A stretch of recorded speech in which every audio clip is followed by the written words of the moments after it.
So welcome back, everybody. If I could ask everyone here in the room to please take your seats, and we're going to be getting started again just about now. So I hope everyone enjoyed lunch. I hope those of you who are participating virtually were able to take advantage and watch the showcase session that we had for you over the lunch break there.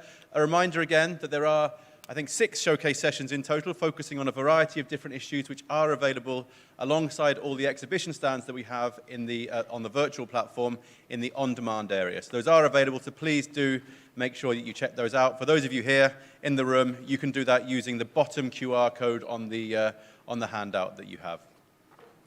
So now on to the first of this afternoon's sessions. As I mentioned before the break, this afternoon we're going to be focusing exclusively on the mid-band frequencies. And we're going to be starting off now with a session that's going to be looking at the 3.5 at the C-band and looking at some of the users and some of the discussions that are taking place in that band. So we have 2 speakers here with us, or I should say a moderator and a panelist here with us, and we also have panelists joining us online. And to explain more and to lead the session, I'd like to now hand over to Parvez Vahadl from APT, who is going to be moderating the session. So Parvez, looking forward to it. The floor is yours. Thank you, Dan. Good afternoon to the delegates who are present here physically, and good day to you all who are attending virtually online. Welcome to this session, number 4 of this 8th Asia Pacific Spectrum Management Conference. I'm Parvez, working as a program officer at Asia Pacific Telecommunity, and will be your moderator for this session. Many thanks for Forum Global for organizing this event in Bangkok and then giving me the opportunity to moderate this session. Actually, this is a good opportunity. After 2.5 years, we are having this kind of physical event in Bangkok. This session title is Striking a Balance, Continued Evolution of 3.5 gigahertz range. So the session focus, as you understand, the C-band, the long-standing issue. Especially, I remember when I started my career at APT in 2004, listening to this debate on the C-band. And still, many of you remember the final days, 2-3 days of the WRC 07, where basically a magical solution was derived at 4 a.m. So that's 15 years already have been passed, and still the issue is on the table for debate and discussion. Technology has evolved. A lower part of the band has been the basis for 5G commercial network in many parts of the world. However, in many parts of Asia-Pacific region, it is intensively used for the satellite services for critical communications. The upper part of 3.5 gigahertz is now being increasingly seen as an option to provide service for 5G vertical users.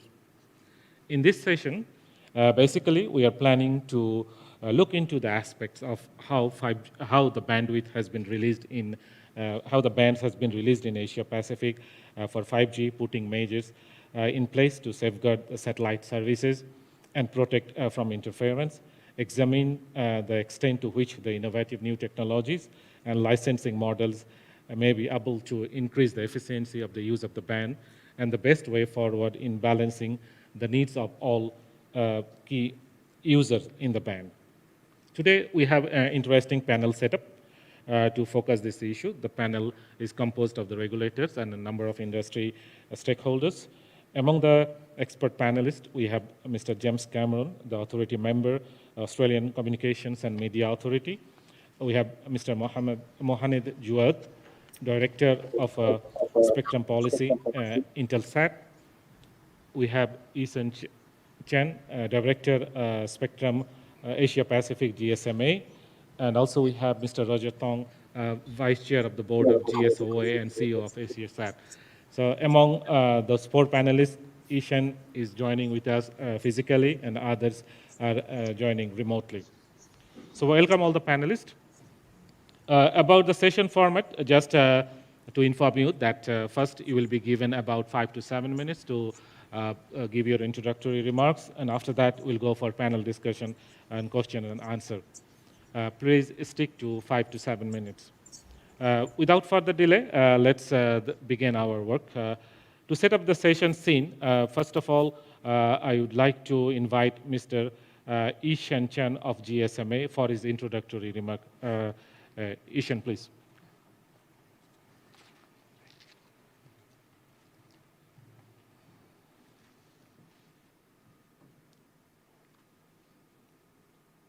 Great, thank you, Paulus.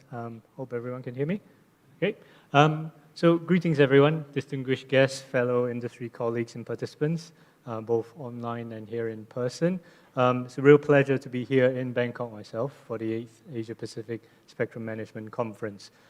Before I start, I'd just like to say a big thank you to Dan and the team from Global, and also APT and ITU for their excellent efforts in putting together this event and ensuring the smooth running of activities. So my name is Ishan. I'm the Director of Spectrum Policy for the Asia Pacific region. I'm from GSMA, and the GSMA is a global organization representing mobile operators and organizations across the mobile ecosystem and adjacent industries. So in my opening remarks, I'd just like to provide a very brief overview of the 3.5 gigahertz band and the important role that it plays in the 5G era. So when we talk about 3.5 gigahertz, we're referring to the frequency range spanning between 3.3 gigahertz to 4.2 gigahertz, as represented by sort of 3GPP band 77 and 78. So these frequencies, as we've heard from many speakers, provide the ideal balance between coverage and capacity, and are therefore sort of perfect for the initial phase of 5G deployment around the world. So although we only have 3.4 to 3.6 that's currently being globalized, harmonized globally, in reality, many countries are going beyond this. So in Europe, we have seen 3.4 to 3.8 harmonized for mobile broadband. FCC has been expanding 3.5 gigahertz availability in the US through recent auctions. In the Asia Pacific, Japan has assigned 700 megahertz in this band for IMT. And at the same time, Australia is also exploring options above 3.7 gigahertz. So clearly, we are only at the very early stage of 5G development. As of the end of 2021, we have more than 180 5G networks that have been launched commercially across 72 countries. So as you see, the network launches by frequency band, while there's a huge variety of bands that are being used to support 5G services, the 3.5 gigahertz is the principal 5G launch band globally, with around sort of at least half the networks that we see relying on this frequency range. And with that comes the benefits of a wider ecosystem, device diversity, also increased competition and lower costs for consumers. And it's also worth noting that amongst the bands that we see here, a lot of them comes from the mid-band spectrum.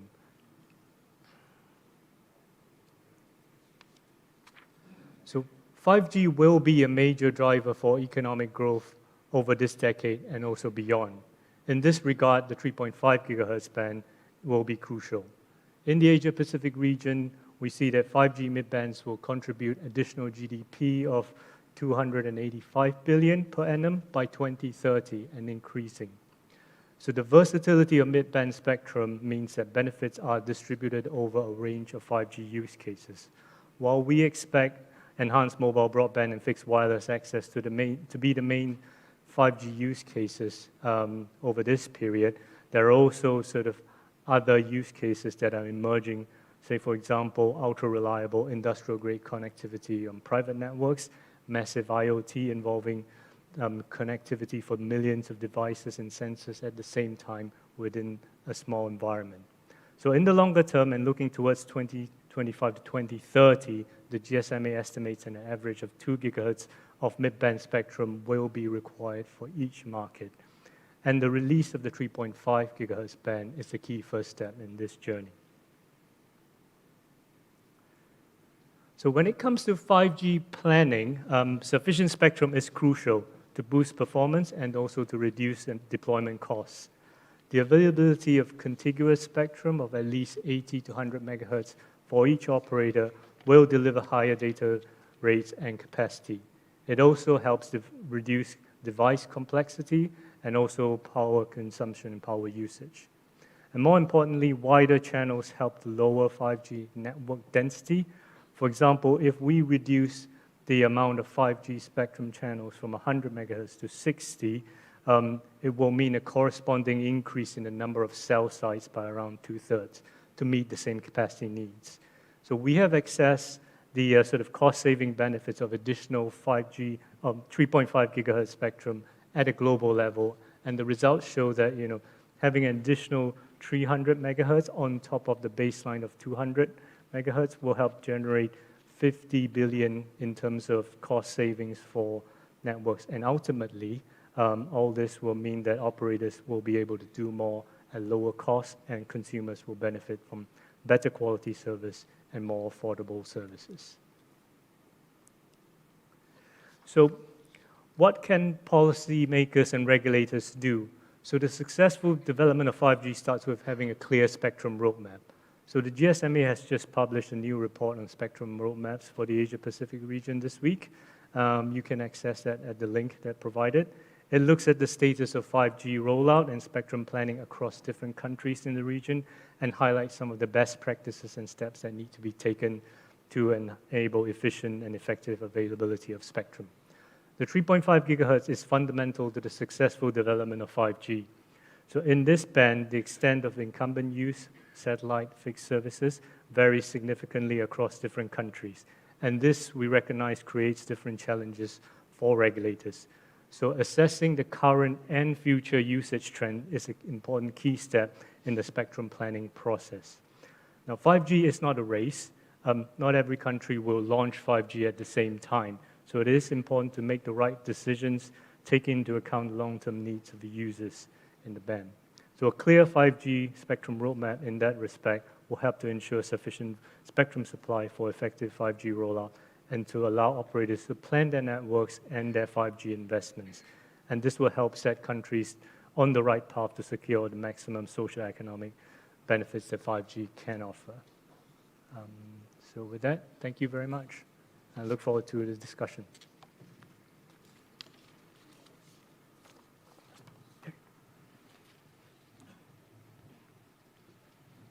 Thank you, Ishan, to finish it within time and making the scene for the mobile industry. Now I would like to invite Mr. Roger Tong, CEO of AsiaSat, to set up the scene for the satellite industry. He's joining with us remotely. Mr. Roger, please. Good afternoon. I'm very pleased to be here today to representing the GSOA in this capacity as the vice chair. Can we go to slide 2, please? Many of you will know ASOA, but since January of this year, we have expanded our reach to all satellite operators globally, and that's why we changed our name to GSOA, Global Satellite Operators Association. Fundamentally, the GSOA structure is the same as before. It remains to be CEO-driven and focuses on strategic issues that promotes common interest at the national, regional, and international and the global level. As you can see from this chart, we have over 29 members representing global satellite operators from all the regions. Next slide, please. With this, I'd like to start to set the stage and clarify some situations first. Now, this is a chart that I took out from the GSMA report in 2021. It shows that in Asia Pacific, there's only a coverage gap of 7%, which means that there's less than 7% of the landmass in Asia Pacific is not covered by mobile operations. But the interesting thing is there's 58% of the people there, they are not connected. Okay, so that big discrepancy is caused by policies and investment and affordability rather than whether spectrum is available or not. Now, the next slide will show you more clearly what I mean by these numbers.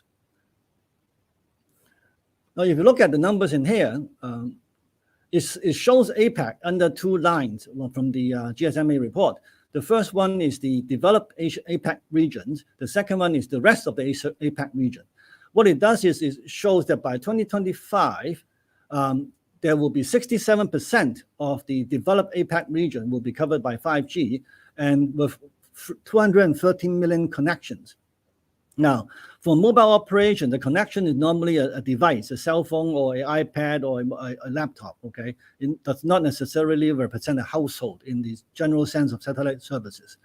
But if you look at the rest of APAC, it will only have 8%, and 8% represent 216 million connections. Now, what this report doesn't tell you is there are 4.7 billion citizens in Asia Pacific. And the 5G connections only represent less than 10% of all those people. So what happens to the 4.2 billion citizens?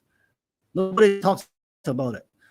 These 4.2 billion people are spread within households that enjoy satellite services from either broadcasting, for media content distribution, or for visa services to their banking networks and so on, okay? It is very clear to me that 5G will not resolve or remove the inequalities and access of information to all citizens.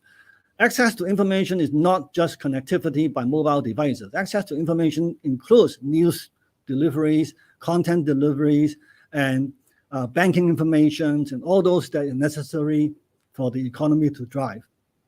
So, in my opinion, the 5G will take a much longer time to become a viable social economic tool. And as Chen has mentioned just now, it will be, right now we're only looking at the roll-up, and we're talking about to 2030. And by that time, I'm pretty sure that 6G will already be started. So it's very interesting that we are looking at the mid-band, the 5G frequencies for a rollout of 5G services, while we are not considering the socio-economic benefit of satellite services that has been providing to this region for the last 30 years. Now, if you go to slide 5, it shows a test case that was being performed in Hong Kong to look at how does a 20 megahertz of channel bandwidth provide 5G services to a cell. And what we can see in here is with a 20 megahertz spectrum, it can only serve 16 devices up to an average of 41 megabits per second at the peak, assuming that all capacity go to one device of 660 megabits per second.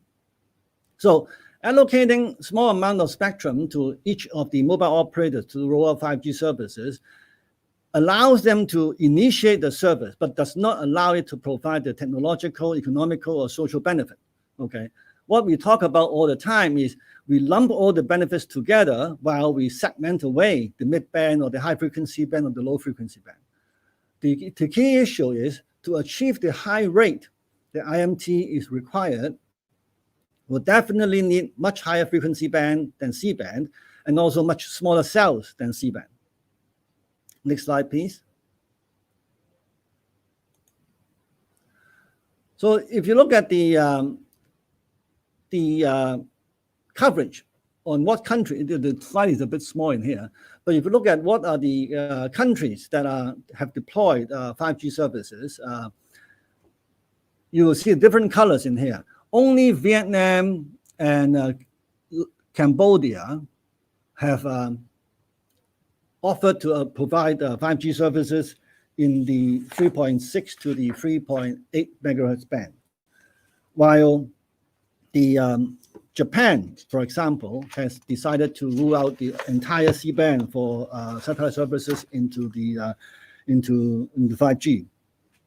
But what is important in here is what we don't see is the mid-band frequency, the 3.7, originally the 3.4 to 4.2, are used by 80 different C-band satellites over the Asia-Pacific region, and they distribute 3,800 TV channels to over 600 million households in this region.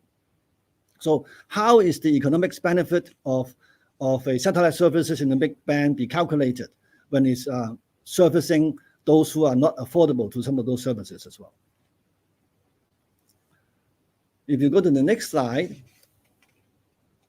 what I show in here is a test case that's being done in Hong Kong to determine what kind of stay-out zone, okay, or is required for 5G to operate. If you look at it from a coexistence purposes, okay, if it is in-band protection, basically your 5G base stations cannot be 150 kilometers within a satellite station, which means that the stay-out zone is way too big, which means also that in-band coexistence is not possible.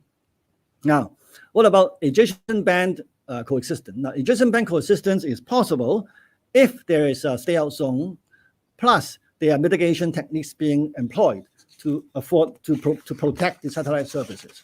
Now, the approaches are being talked about, are well documented. I'm not going to go through it in details in here, but it's important to see that the 5G rollout as an interim is causing significant interruptions to existing services that are provided by satellites to the underserved regions.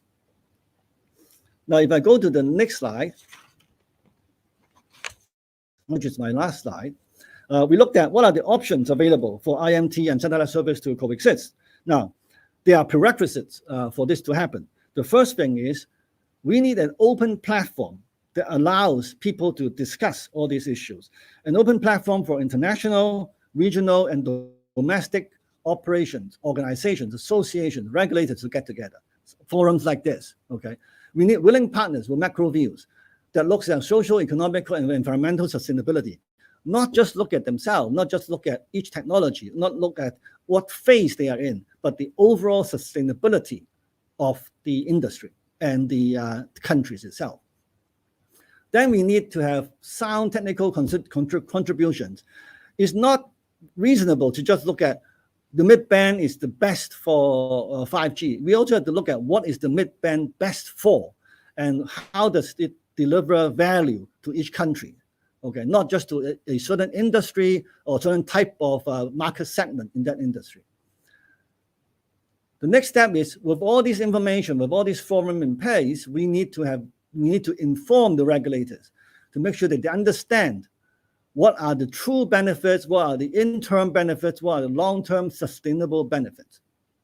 So to me, there are three options that we can consider for the coexistence of services between IMT and satellite. The first thing we should be looking at is looking at our own backyard and say, are there any spectrum that we can refarm it from 2G and 3G services? Because those systems will be obsolete anyway. So why is the frequency not being reused for 5G services or future 6G services? The second thing is to look at, are there any way that we can share spectrum between MNOs? Rather than auctioning small segment of bandwidth to each MNO, can there be an infrastructure provider that offers virtual services to different MNOs Why are the MNOs differentiating themselves on capacity or on coverages rather than on services? So that itself is a significant waste of investment that can be used somewhere else to improve the economy. And the third thing is, what are the true bandwidth and capacity and frequency required for 5G services? And that has to be much higher density millimeter wave area. And that will be the one that delivers the maximum value, not the interim value to the different countries and economies. So thank you very much for your time. And this is my view. Of course, I'm looking at it from a satellite perspective, but I believe our view is more fair, looking at the development of each country as well. Thanks, Roger, for your well-presented scene. Let us now listen from some of the regulators. So today we have Mr. James Cameron, Honorable Authority Member, SEMA. The floor is yours, sir. Thank you very much, Parvez, and thank you to Forum Global for having me at this conference. I think it's a really interesting topic that we're discussing today, and what we've already heard in the first two presentations is a focus on the question, which is the title of the session, Striking a Balance. And for a regulator, reference to striking a balance is particularly resonates as well. Our role is to maximise the benefit to the public, in my case, the Australian public, from the use of spectrum. And this necessarily involves, at times, making tough judgment calls between the best spectrum mixes and broader regulatory arrangements, including licensing and allocation approaches.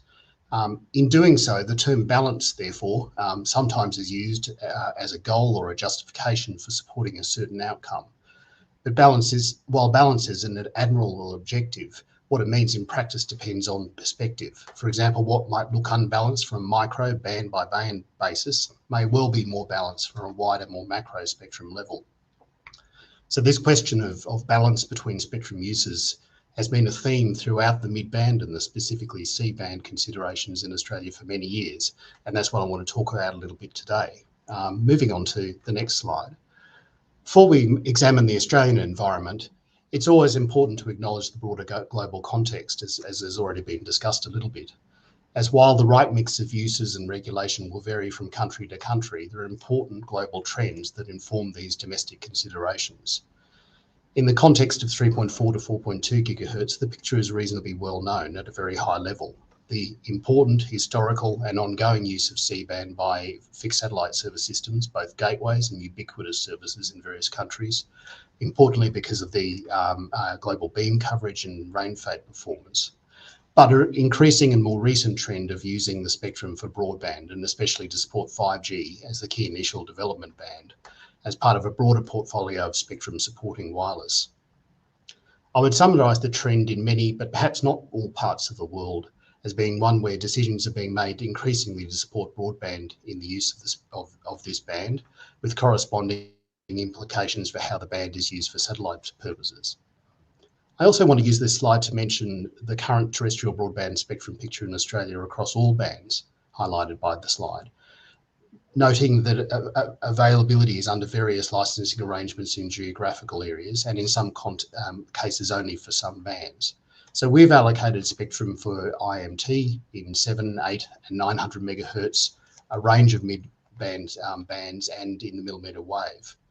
In addition to this, there are bands available under class licensing, as we call it in Australia, or license or exempt or unlicensed arrangements in a number of areas, including as high as the 66 gigahertz range. Collectively, these bands provide what we consider to be a comprehensive portfolio of spectrum available to deliver wireless broadband in Australia.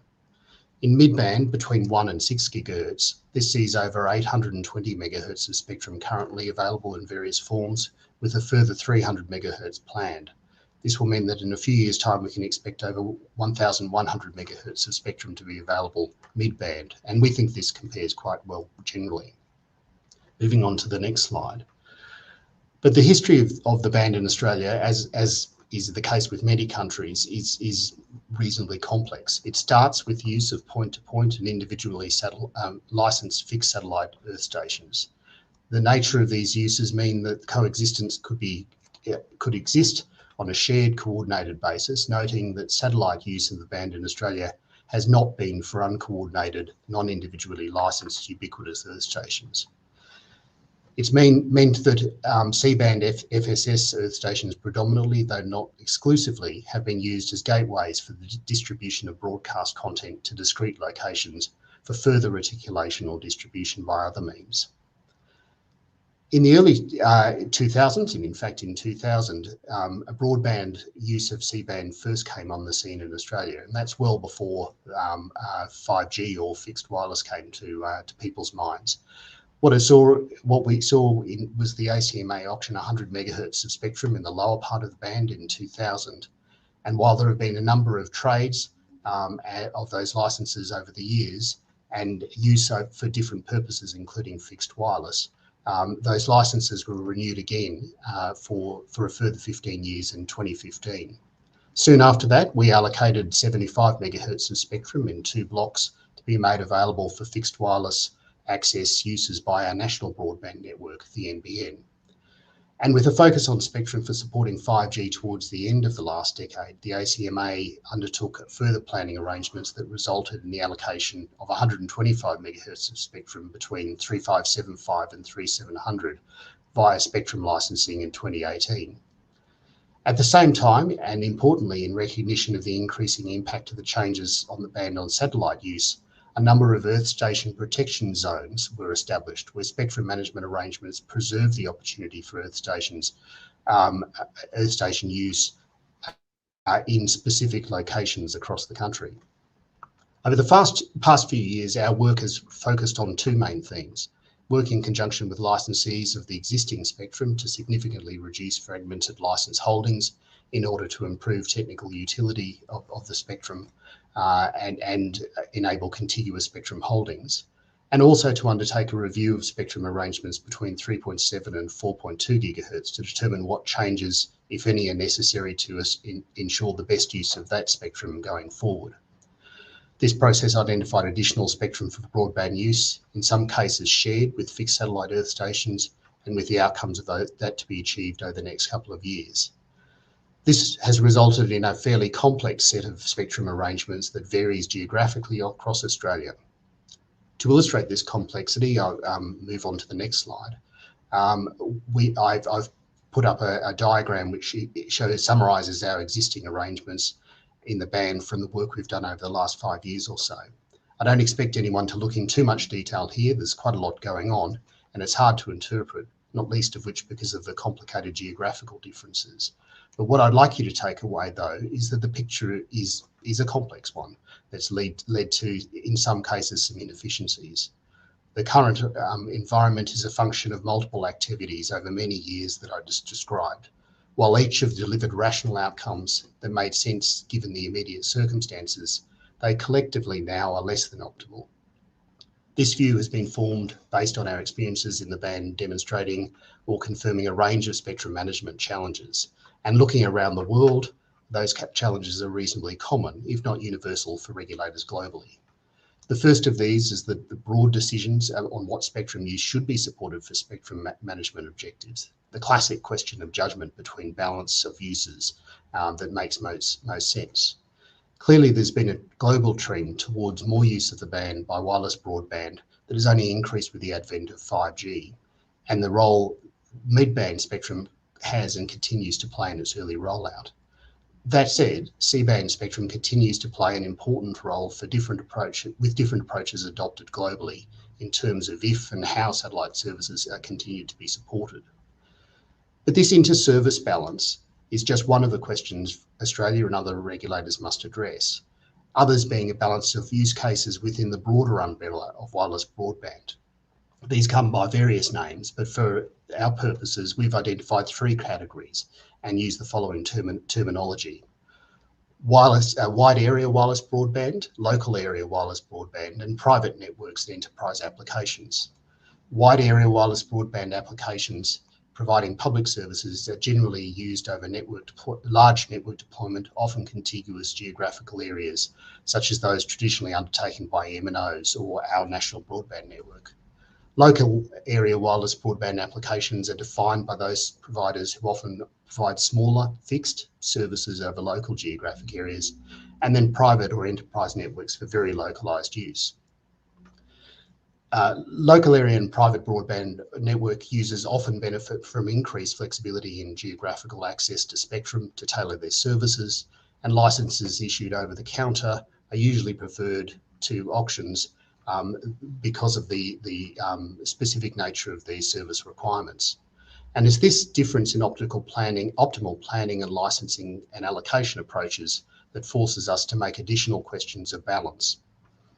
Once these broad choices are made, there are a range of technical coexistence and regulatory choices that need to be addressed between wireless broadband and satellite, as we've already heard, different wireless use cases where tools such as uplink, downlink synchronization may not be available or optimal, and of course, coexistence with out-of-band services such as radio altimeters. I do want to note that in at least two of these scenarios, receiver performance, especially in respect to front-end selectivity, are key factors in the coexistence outcomes. And while the importance of receiver performance has been well known to spectrum users for a number of years, there is still more work to be done. And I note that the FCC has recently commenced a proceeding on receiver performance and its role in optimising coexistence. And the Radio Equipment Directive in Europe has acknowledged the important role that procedures play as well. Overall, we're trying to get the most out of the spectrum, and that's challenging when choices have been made to extract the greatest amount of utility from spectrum users by multiple services rather than picking a single winner. Efforts to maximise utility often breeds complexity, a paradigm that spectrum regulators must be alert to. Moving on to the final slide. While the previous slide showed where we are now in Australia, there is an opportunity to step back and revisit the overall picture and whether it makes sense in light of the comments that I've made about complexity. And we do think there's an opportunity to simplify the plan while still keeping the true broad spirit of the choices we've made. Again, please don't focus on the detail of the diagram, but hopefully you can see the broad context of what the approach is. Basically consolidating where we can in terms of geographical and spectrum arrangements in order to reduce but not remove coexistence issues at the boundaries and provided greater spectrum opportunities for available use. I think that's an important challenge, and certainly that's the focus we've got over the next couple of years. And for this reason, the long-term detail picture remains a work in progress. We're working towards an allocation of spectrum in remote areas in mid-22, followed by other allocations for the remaining spectrum in 2023. I will leave it there. Thank you, and I look forward to the panel discussion. Thank you, Mr. James, for a well-presented view, the regulatory approach for balancing the needs of the users. Last but all, in the panel, we have Mr. Mohamed Jawad, who is the Director of Spectrum Policy, Intelsat. The floor is yours, Mr. Mohamed. Thank you, Chairman, and greetings to all of you. Unfortunately, we're not there physically, but I hope in spirit and hopefully in the next meeting. It's an honor to be here once again and be invited to the 8th Asia Pacific Spectrum Management. My name is Mohamed Jawad. I represent Intelsat. It's fair to say Intelsat has, by and large, the largest exposure to C-band. So I hope you have a message that we can convey to you that you can listen to. Next slide, please. I can start really going through the overview. We can go through the next slide, please. So really, just an overview from the backdrop of WRC 19. There was a good reason after that conference, Region 3 did not assign an agenda item in C-band above 3.6 gigahertz, looking for yet more IMT spectrum. Recognizing, we believe that C-band is the most efficient, reliable, and economic medium for distribution services such as media content, with over 80 plus C-band satellites serving Asia alone, providing over 3,800 number of TV channels and generating an annual revenue of 56 billion. It's fair to say the industry in C-band for the satellite has been growing and yet to grow. It has been used for decades by the satellite industry, and for sure there is and ownership in some sort of that spectrum because of the utilization over the number of years. Next slide, please. When we talk about 5G spectrum, we are always focused on C-band. In fact, WRC after WRC, we have focused a lot on this band, and it seems now we have reached an impasse where fundamentally, when you go above 3.6, as you saw in the previous slides, the global situation becomes fragmented. Therefore, we cannot have a wholesale approach beyond 3.6 globally. We need to have a balanced way of thinking when looking at spectrum bands. For example, the sub 1 gigahertz, i.e. the 700 megahertz, have accounted for 20% of mobile operators using the spectrum. Then we have the mid-band spectrum, the 2.5 or the 3.5, which stops at 3.6, by the way, where today mobile base stations can provide throughputs of hundreds of megabits per second. And what about the 3.3 to 3.4 gigahertz, where a number of Asia countries are adding their names to the footnote? And you can see that in the diagram, all the red countries are countries who have added their names for the footnote to use the 3.3.3.4. And that has widely been unused in Asia, and it represents core mid-band mobile spectrum with better propagation characteristics and less contentious sharing environment with existing services. And also there is the 4.5 gigahertz. And here you have some administrations, and you can see in Asia, looking at the spectrum. So there are alternatives than undermining the satellite core band that has been used for decades. And of course, there is the high millimeter wave bands, where a single operator today can deploy 5G services in the 26 gigahertz to provide high capacity demand, whilst the rural and the coverage aspect can be served by looking at bands below 1 gigahertz. So a balanced approach is definitely needed, and we need to cater for wide geographical areas with ultra high speed capacity. And governments and regulators must also ensure they prioritize their mobile broadband policy above revenue maximization when awarding new spectrum. And success isn't just about allocating new spectrum bands. Next slide, please. This cannot be better presented than when you compare the situation of FSS usage around the world. For example, in Europe, they've considered C-band for 5G up to 3.8, primarily because today the FSS usage in that part of the world is limited to B2B services or business-to-business services. The same is true in Japan or in United States and in Australia. Next slide, please. Just click the animation. In other words, these are large teleports in well-known locations and can be protected if the right measures are in place to protect these teleports. If you click the next slide, please. However, the same cannot be said for Africa or Asia or Latin America.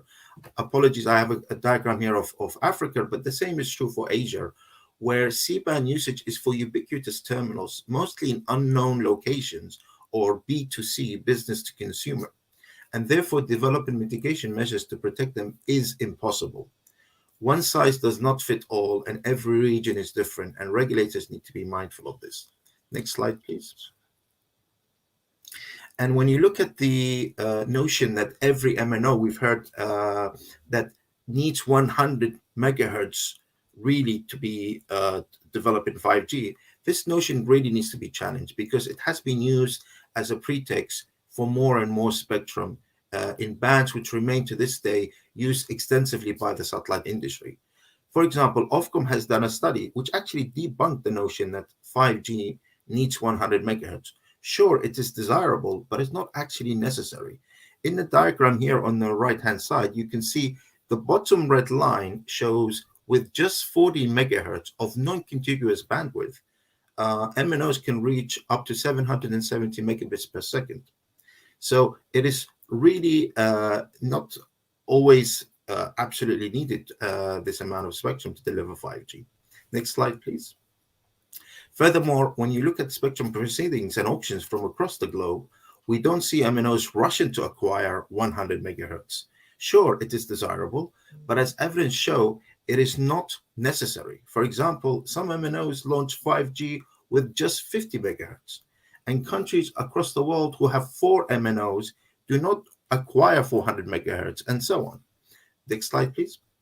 And when it comes to Asia in particular, evidence has shown, if you click the next slide, please, There should be an animation. There we go. This purple box here in the middle, sorry if it's too small, but if you look at it carefully, it shows that at the ITU level, it showed that there is an available amount of bandwidth up to 1,500 megahertz, of which 915 megahertz has been harmonized for IMT.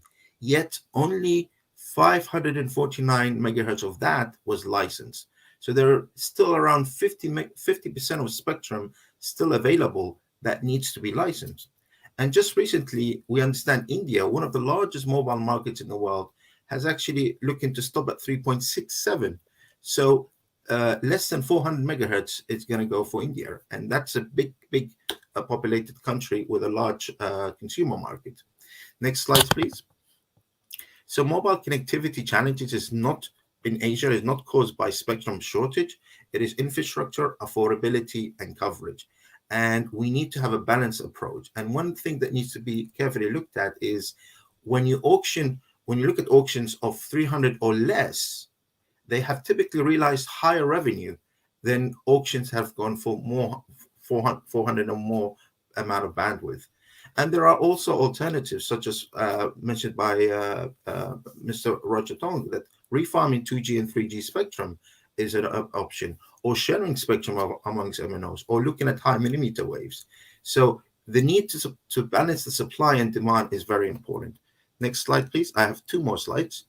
But if administrations are still considering to go to maybe up 3.6 gigahertz like India, then the right mitigation measures need to be in place, since mobile operators' signals can interfere with the satellite in 2 fundamental ways. It can saturate the NMB of the earth station, or the out-of-band emissions of the mobile signals can cause in-band interference to the FSS. And there are mitigation measures such as ensuring there is a frequency separation or a guard band, so that a filter can be installed on the NMB of the satellite earth station. And also the out-of-band emits. This is an important topic. Next slide, please. That needs to be looked at. Next one as well, where the out-of-band emissions need to be mitigated by having either a frequency separation or reducing the power levels of the 5G base station, or even registration of the satellite earth station, because in the receive side, the satellite earth station do not require a registration. And therefore, they have been the unsung heroes. Nobody knows how much there are deployed. And you really need to register them so you can start protecting them. And I think that's a policy that regulators need to be looking at. Next slide, please. This is my last slide. So with all of this said, my final thoughts is that the reality of the current and future use of C-band must guide regulators' decision, so that mobile connectivity challenges in Asia is not caused by just spectrum shortage, as I said earlier. It is rather by lack of infrastructure, affordability, and coverage. And there are alternatives to reach a win-win approach. So if administrations still decide to deploy 5G, they need to be aware of the following: that the emissions in band need to be protected. The 5G emissions in the adjacent part of the satellite need to also be looked at by having mitigation measures such as a guard band, and also reducing the out-of-band emission levels. And Intelsat, we welcome an open dialogue with regulators. If you need to reach us or we need to discuss with you how you can implement these mitigation measures, then we look forward to doing that. But we stress that there is a win-win approach and a balanced approach by looking at alternative spectrums, not just the mid-band in C-band. Thank you very much for listening to me. We have now listened to the introductory remarks from all our 4 panelists. It is good to know their views to initiate the discussion. Please feel free to ask questions to the panelists. So let us, first of all, let me ask some questions, and then maybe we have received a number of questions already from our virtual delegates. Also, if those who are attending here, if you are interested to ask any question, please raise your hand and feel free. I think I see Mr. Scott is raising hand. Mr. Scott?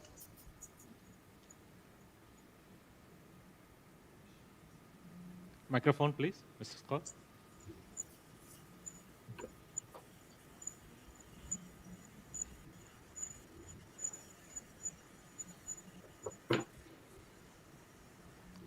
Yeah, thanks, Parvez. Look, I just wanted to make a couple of comments, and perhaps then some of the other panelists can make some comments. I was, I suppose, pretty surprised about the Intelsat presentation there. You know, my real take on 5G is that we really do need to allocate spectrum in larger contiguous blocks. And, you know, what we've seen, and maybe that was an early Ofcom view, but you now have a whole process in the UK of actually allowing operators to create those larger contiguous blocks of spectrum in subsequent auctions. So maybe the panelists could talk on that. But I think generally, you know, what we see in 3.5, what we see in the future with 6 gigahertz, is really a need to have larger contiguous blocks to ensure competition. And I think in this sector, we really do need to remind ourselves that one of the great benefits of mobile services over the last 20 years has been that the competition has generated very good outcomes for consumers. And if we don't have the sufficient spectrum in the mid-band, we're not going to be able to continue to have the quality of services that we expect. So it's more of a comment, but it's also a question, and maybe others can also add in on what Ofcom and other countries have done. I do think the start of competition, you can start with less, but over time you can add more to that spectrum pool to create those larger contiguous blocks of spectrum. Thanks. Yeah, thank you, Mr. Scott. Mohamed, do you like to say something? Yes, if you don't mind. Thank you, Scott, for the question. It's a great question. Indeed, I'm not going to disagree that it's desirable if you want to have more spectrum. Everybody wants to have spectrum. It's always desirable for us. If we can have more bandwidth, we can provide more services. But there is always a balance that needs to be struck. How much more spectrum is really needed? The Ofcom study was quite interesting because they actually showed with TDD technology, you can aggregate different frequencies from different bands to deploy 5G services. But for sure, that you could say that's just a study. Let's look at the auction proceedings. All the auction proceedings around the world, where it's the MNOs, not the vendors.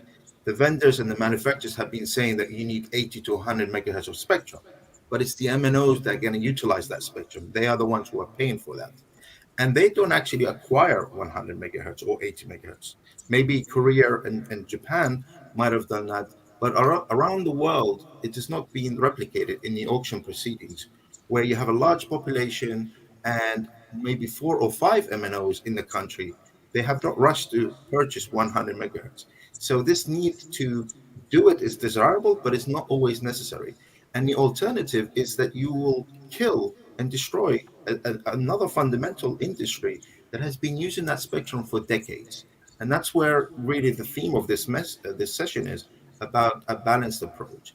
And if I may just add 2 points that we've been led to believe about 5G by the manufacturing industry or the vendors who produce the RF component. One is that C-band is the sweet spot between capacity and coverage. And we're not seeing that any longer.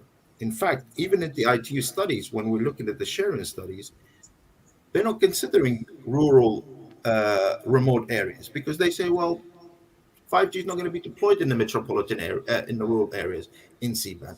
Their focus is going to be in the metropolitan areas. And this notion that more bandwidth means smaller, less base stations, well, it's basically another way of saying that by the manufacturing industries that give us more bandwidth so that we can deploy 5G more cheaper from our maximizing our revenue. So it's not always one-sided story. There has to be a balance, and that's what the regulators have to be considering. Thank you. Yeah, thanks, Mohamed. I just noticed in your presentation you mentioned that the real-world experience 5G doesn't require 100 megahertz per operator, mentioning the study of Ofcom. Is it a myth or the reality? So anyone would like to comment on that? Sure, I can, yeah, just add. So with regards to first the Ofcom study, it's important to note that the model that they used, Ofcom used to generate the results was based on single user throughput.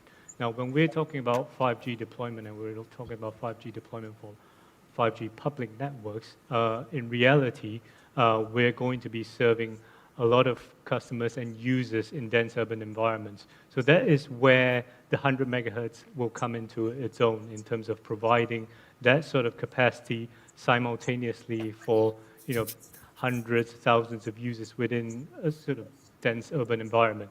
So that's important to note. And also in terms of what Ofcom have done subsequently is to make available more spectrum in 3.6 to 3.8, and which we have ended up in a situation in the UK where each operator does have access to at least 80 megahertz of 5G spectrum in the 3.5 gigahertz band, where they can then aggregate to provide the services that they need to roll out 5G.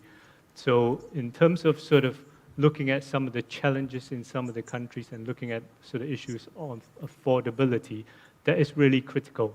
Yes, in terms of having the 100 megahertz will help reduce the number of cell sites, and that is really important for 5G in terms of creating that sort of affordability of services to users in terms of quality and also pricing. So we are thinking about, and we're looking forward to sort of 2025 to 2030, and that's where sort of demand is really going to ramp up. So, and that's where it's really important. We know that 5G will require a lot more sites. So for mobile operators, that is a huge investment. So to really get it off to the best possible start, you really need the sort of bandwidth to support that and to really sort of make sure that the incentives are there for operators to do the rollout properly. I'd like to make a point though, and I think it's important for us not to forget a lot of these studies are done by high GDP countries. Okay, if you look at Asia Pacific, Chen, what you're talking about is it allows the mobile operators to be motivated to invest in equipment. Now, looking at the developed countries, a mobile phone is being replaced maximum of 2 to 3 years. Okay. Now, these are the people who have. Now, what about those people who have not? Right? Now, the satellite services has been providing ubiquitous service to large regions where we serve the underserved or where we serve those who are not served. Mohammed has a slide that shows that the satellite revenue for 2021 is 56 billion. Now, in your slide, you show that the 5G benefit in 2021 is 56 billion. Now, how do you translate Mohammed's 56 billion of revenue into economics benefit? Now, nobody has developed that before. But I'd like to ask the GSMA group, when you calculate your $56 billion of benefit, how much of that is actual real revenue? So I do think that we need to look at it much broader and not look at it from a developed economy standpoint, but look at it as a region in Asia Pacific, where we are not quite there yet compared to North America, Australia, or Europe.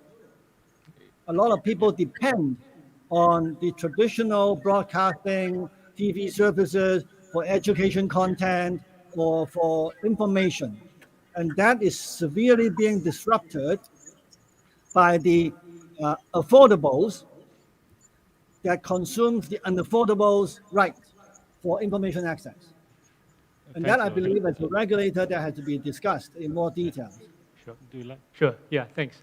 Just let me sort of respond briefly to the point about looking at the socio-economic benefits. That is very important. So, in terms of looking from the regulator's perspective, if we're thinking about allocation decisions, so you need to look at different use cases and what are the services they provide, and what sort of technologies are able to provide them.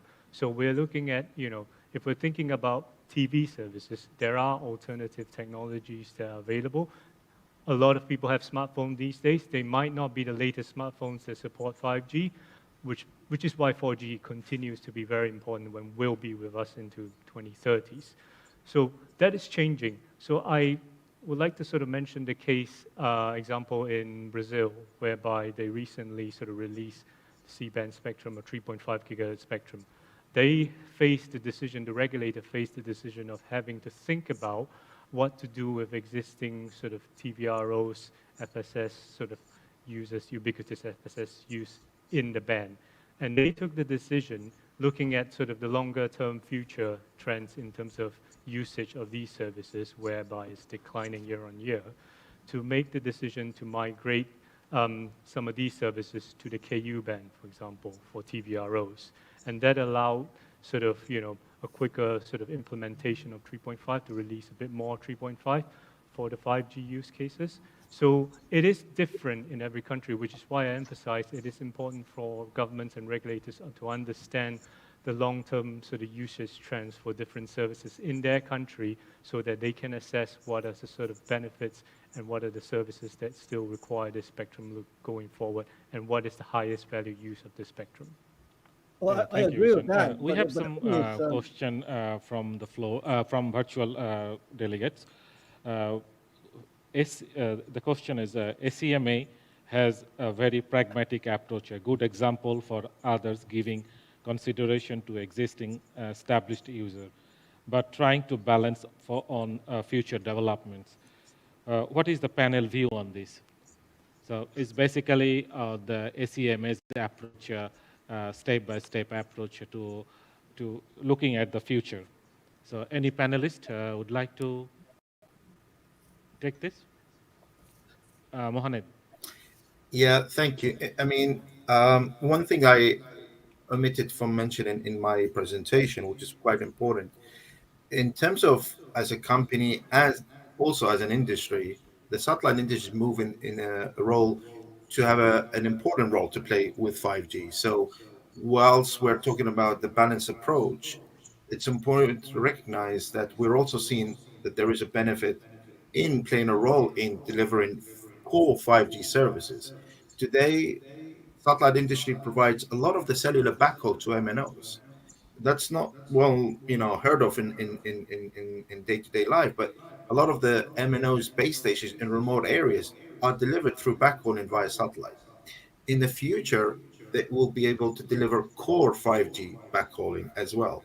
So we're working in 3GPP in the release 17 and release 18 in the future, where the non-terrestrial networks, i.e. satellite technology, will play a role in 5G and the future technology. So we're not saying anything to prevent 5G from happening, because we actually want it to happen, because we have an interested benefit there. All we're saying is there needs to be a balanced approach that regulators have to be mindful of, because spectrum is a rare resource. And this notion that you can migrate, the media distribution to other frequency bands, as we've heard in, like, for example, in KU.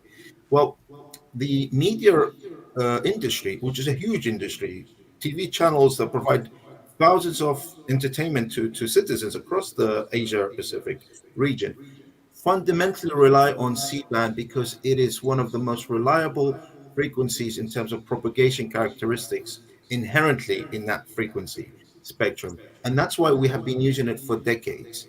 And it is very, very difficult to migrate into other frequencies which has the same quality of service. And I just want to add another point. In terms of the future, uh, we're all on the phones, we're all on the mobile laptops, but guess what? We're all connected on unlicensed technology, which is Wi-Fi. And Wi-Fi is actually growing and yet to grow.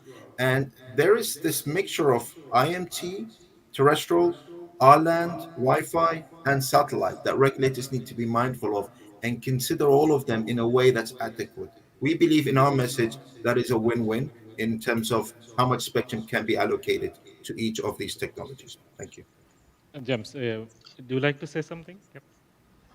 Thank you, Parvez. And look, that wasn't a placed question or comment from the ACMA, but certainly I think a lot of the discussion that's been had so far does highlight a couple of common points. There's been an acknowledgement here that each country has to address its own circumstances based on its historical use of spectrum, the policy objectives that the government might have in terms of delivering connectivity, in terms of delivering innovation, in terms of promoting competition, and also needing to have a process which is clear and transparent. And I think that's been the important focus that we have had at the ACMA, which is to ensure that as far as possible, the sorts of debates that we've just had, some of which have been very relevant in the Australian environment, and others because of our, in this particular band, lack of use of the band for ubiquitous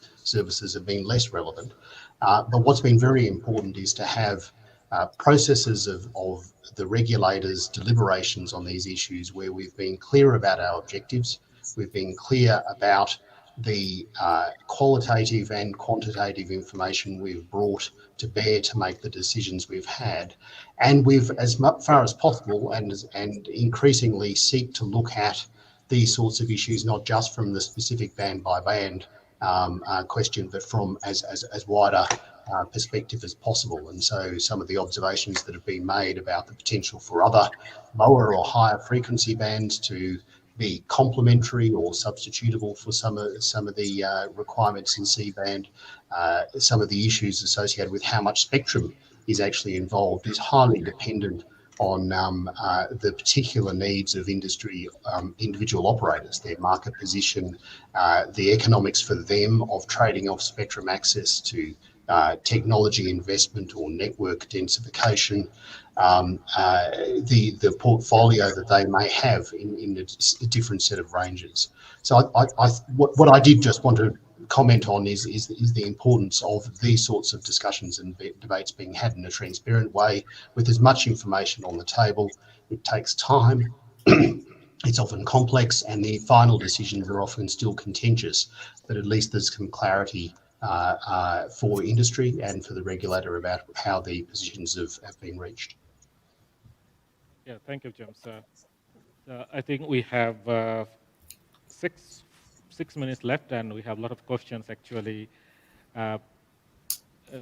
in my hand as well, and from the delegates as well. Anyone have any question from this floor who are attending here? No? Okay, so I have received another question. I understand that 3.5 gigahertz band is one of the most potential bands for 5G IMT, but there are satellite users in the band. So in the case of coexistence of these two services, in order to ensure to be no interference, what would be the recommended guard band and the separation distance? Actually, yeah, this is a very important question. Actually, I also having some kind of questions about the coexistence, and we have heard from Roger that in-band is impossible, and then also the adjacent band, you need a lot of mitigation technique. So first of all, I would start asking James, what could be the regulatory approach to allow the coexistence, or is it possible, and what could be the regulatory measures for the coexistence actually? Thank you, Parvez. Look, I think it's difficult to provide a specific answer which will be consistent across all markets. I've mentioned a couple of times in the Australian environment, we don't use C-band for ubiquitous uncoordinated earth stations. We have an environment where there are an identified number of licensed and coordinated services, and in that environment, a coexistence arrangements are possible. We are proposing a model which provides for exclusive access of 4 to 4.2 for FSS and point-to-point services. Between 3.8 and 4 are coordinated shared primary access for both wireless broadband and coordinated earth stations. And below that, more exclusive use for IMT. We have the potential to do that because of the environment we have, and coming up with the parameters for that coexistence is an important part of the planning process we undertake. We have for all of our planning processes, we undertake technical liaison group exercises which involve all interested parties from which we can draw range of studies that are both undertaken by industry and by the regulator and by regulators around the world, and come to decisions about those sorts of issues. Having said that, it is fair to say that there will be some circumstances in which coexistence is at the very least highly challenging, or if not not possible, because of the uncoordinated nature of at least the FSS side of the services. So I don't want to give a single specific answer, but it's certainly the case that we need to think as much as possible about how we can maximise the use of the spectrum, look at coexistent arrangements from a solutionarian perspective, and as I did mention in my presentation, at least in some circumstances, we need to think about receiver performance as much as transmitter performance as part of the mix of getting the best possible outcomes. So anyone else in the panel? Well, I can speak a little bit about this one as well. Just a moment, Mr. Roger. Actually, we have. Yep. No, I just want to quickly add to comment from James in terms of the importance of receiver performance, and in terms of looking at guard band in particular. So that is quite important in terms of what sort of performance the FSS receivers are equipped with. So in terms of looking at the sort of guard bands, the GSMA has done a study in the past that looked at what sort of guard band should be needed, would be needed, and we've come up with a sort of figure of 18 megahertz of spectrum. We know across the world the amount of guard band that being considered varies quite significantly. We would not consider 100 megahertz to be appropriate because this is really valuable spectrum we're talking about in the 3.5 megahertz, 3.5 gigahertz band. So in terms of different examples, and we've seen countries in sort of in North America using 20 megahertz of spectrum. In Singapore, for example, they initially looked at 100 but reduced that to 50, and I don't believe there have been any coexistence issues encountered. So it's very important to sort of, from the regulator's perspective, to look at what are the sort of receiver characteristics, and there are various mitigation options that could be undertaken from both sides in terms of the satellite receivers and also in terms of IMT deployment to try and make more efficient use of this very scarce band. Yeah, thank you, Ishan. Roger, please go ahead. Well, I agree with him, with Mr. Chan, that the coexistence has to be looked at very carefully. Now, it is easy for us on paper to say we should stop at 3.6, or we should stop at 3.8, or we should have 80 megahertz of guard band or 18 megahertz of guard band. But in reality, the microwave or the hardware doesn't behave like a brick wall. They always have roll-offs. Now, the problem with satellite receiver stations is a lot of the C-band satellite systems out there have been deployed 10, 15 years ago, when things are more relaxed and there are less requirements for interference coming into the satellite receiving band. So we can look at theoretically what can be done, what is needed, but in practice, how do you equip the existing hardware with the right filtering equipment to ensure that they can be filtering off the adjacent band interference from the 5G station? Now, the other thing that we also need to look at is mobile stations tend to be deployed in very large numbers, hundreds and thousands of base stations when they are all released. And the design and the stability of these equipment are far less than satellites. So it is very easy for faulty equipment in the 5G base station to be emitting emissions or out-of-band interferences into the satellite band that are unintentional, but wipe out the satellite services. So when we come to equipment specifications on who should be filtering, I believe the responsibility has to be on both sides. The ground terminals for the satellite receiver have to be upgraded, and somehow the regulators or people have to pay for those upgrades. And the other part is the 5G stations also need to have stringent requirements on their out-of-band emissions. Otherwise, Roger, we are over time, so can you conclude? Okay, otherwise our 18, 20, 50 megahertz guard band is only a theoretical analysis. Yeah, thank you. So actually, we are now over time, and then actually, this is a long-standing issue, and we need a lot of time to discuss that kind of controversial issue. So thank you all the panelists for interesting discussion, and then we go for the next session. So thank you all. Thank you. Thank you very much. Thank you very much, Parvez, and thank you to all of our panelists for another excellent session. And yeah, Parvez, as you mentioned, we could have carried on for that for a lot longer, but yeah, more to be discussed in future anyway. So we're going to do a quick moderator switch here now. I know, Yishen, you're staying here because you're going to be speaking again in the next session, but I'm now joined on the stage by Amit Nagpal from Ether Consulting, who is going to be moderating our next session. And the next session is continuing the focus on mid-band frequencies, and we're going to be moving up a little bit in the frequency ranges and talking about the 6 gigahertz band. So again, a band that there's lots of discussion going on about at the moment, so really looking forward to this session. So Amit, I will pass over to you to introduce our speakers and to take things from here. Over to you. Excellent. Thank you very much, Dan. And it's a pleasure to be here. And as everybody said, it's very nice to be doing a sort of in-person conference again. And very much look forward to seeing the people who can't make it here today at future occasions. So yes, Dan, as you mentioned, we're talking about another very important frequency band, the 6 gigahertz band. And, you know, as those who have been involved in the conference throughout the day will be aware that this topic has come up several times now. So really it's an opportunity to drill into more detail on this topic. And, you know, as we've heard, it's an extremely important band in that there's a lot of interest in this spectrum for use for both IMT and unlicensed uses such as Wi-Fi. And of course, we have existing users in this spectrum, the fixed sat service, fixed links, and the satellite service, the fixed satellite service as well. Very important existing uses. So really, how can we enable the spectrum to be used for all these different uses? And it'll be very interesting to hear the views of the panelists on this. And we have a good mix of panel members. We have 3 regulators to give us their perspectives. We have a representative of the mobile industry, Yishen, who is already on stage and speaking in person.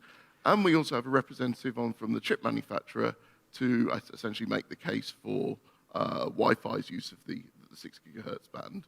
And we'll follow a sort of similar theme to the other sessions in that what we'll do is I will ask each of the speakers to take 5 to 7 minutes to make some introductory remarks.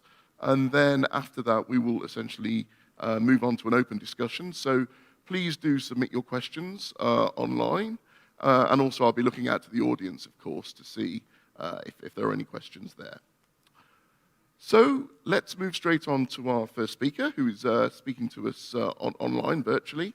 It's Tong, who is the chairman of the Telecoms Regulator of Cambodia. Very lucky to have such a senior person from the regulator joining us today, so thank you very much for doing that. And the floor is yours. Thank you, Amit. So, esteemed delegates, ladies and gentlemen, it is such a great honor and pleasure for me to attend the 8th Asia Pacific Spectrum Management Conference. I would like to share with all of you Cambodia's view on 6 gigahertz frequency bands. The new generation of mobile communication technology and ecosystem empowered by 5G is booming. That accelerates transformation across many industries and brings profound social economic benefit. The spectrum is fundamental resource and core element for 5G. In Cambodia, a long-term plan in terms of 5G spectrum roadmap and development target has been defined. In Cambodia, the frequency band range from 850 MHz to 2.6 GHz are allocated to IMT with a total bandwidth of 544.8 MHz. The mobile communication is heavily relied on more than 16 million Cambodians.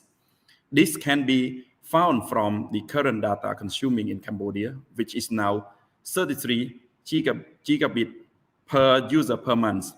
This is far beyond the ITU forecast, which is 12 gigabit in 2022. Data consuming in Cambodia is among the highest in APT region and will grow fast continuously. It is foreseen that the growth rate of mobile broadband connections in Cambodia to 2025 will be 27%. We are also noticed that study from GSMA forecast which more mid-band spectrum is needed for 5G. to address the challenges of the long-term growth in data consumption and spectrum demands, 6 GHz band is the best candidate band for us. The incumbent service at 6 GHz bands in Cambodia is fixed service. That means microwave link. Most of upper part of 6 GHz, 6425, 7425 MHz band is not occupied by fixed service. Among the range overlapped with upper part of 6 GHz bands, only a very small portion, 14 MHz from 7110 to 7125 MHz is used by fixed service. In general, incumbent services won't be barrier to 5G technology on 6 GHz bands, with a very small part occupied by fixed service. If we take a global look to see other opinions on 6 GHz band, we found that some countries in our region, for example, China and Japan, supported 6 GHz band for IMT. Other regions such as ATU, Africa, and OCC has formed a positive view on 6 GHz band for IMT. It is optimistic about 6 GHz band to be identified as IMG spectrum because organization, country drive this process regionally and globally. In summary, 5G full service development is the key to enable digital Cambodia. Apart from 3.5 GHz band, Cambodia considers 6 GHz band as another important band for IMT. At WRC 19, Cambodia has submitted contribution to support IMT identification in the frequency band 5975, 7125 MHz, or part thereof for the future development of IMT. In WRC 23, Cambodia will continue supporting the 6 GHz band for IMT. And we are happy to see that 3GPP already starts the standards for 6 GHz band for IMT. To achieve harmonization on 6 GHz band, it is suggested that APEC countries consider reserving 6425, 7425 MHz for IMT. Thank you.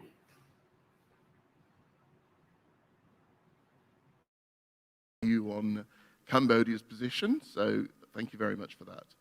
Okay, let's move to our second regulator. We move to Tom Wickstrom, who is the Special Advisor with Traficom in Finland. So over to you, Tom. Thank you very much, and I'm happy to be with you here in the Asia Pacific Spectrum Management Conference.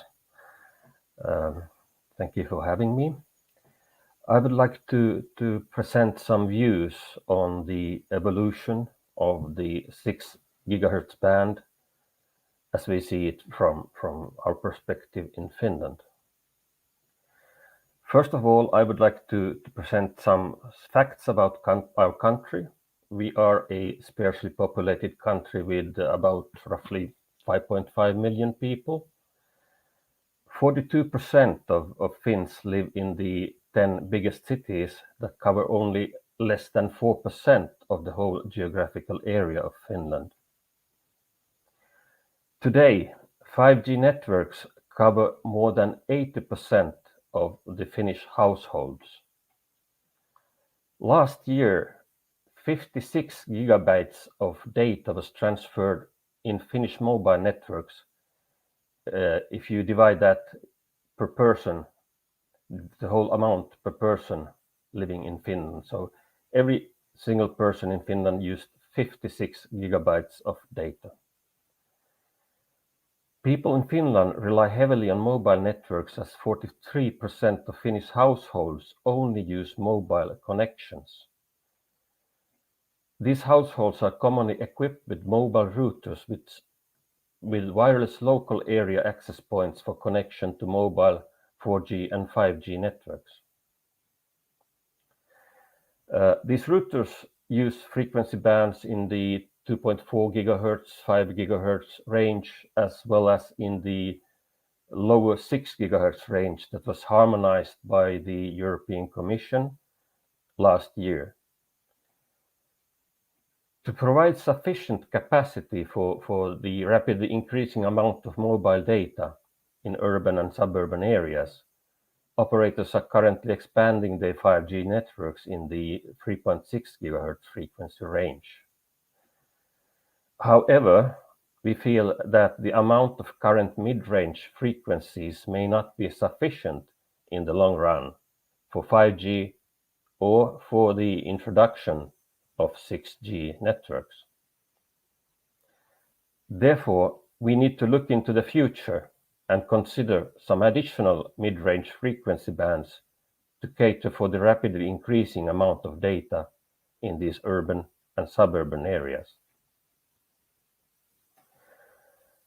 One possible solution in the long run is to consider the possibilities given to us by WRC 23, Agenda Item 1.2.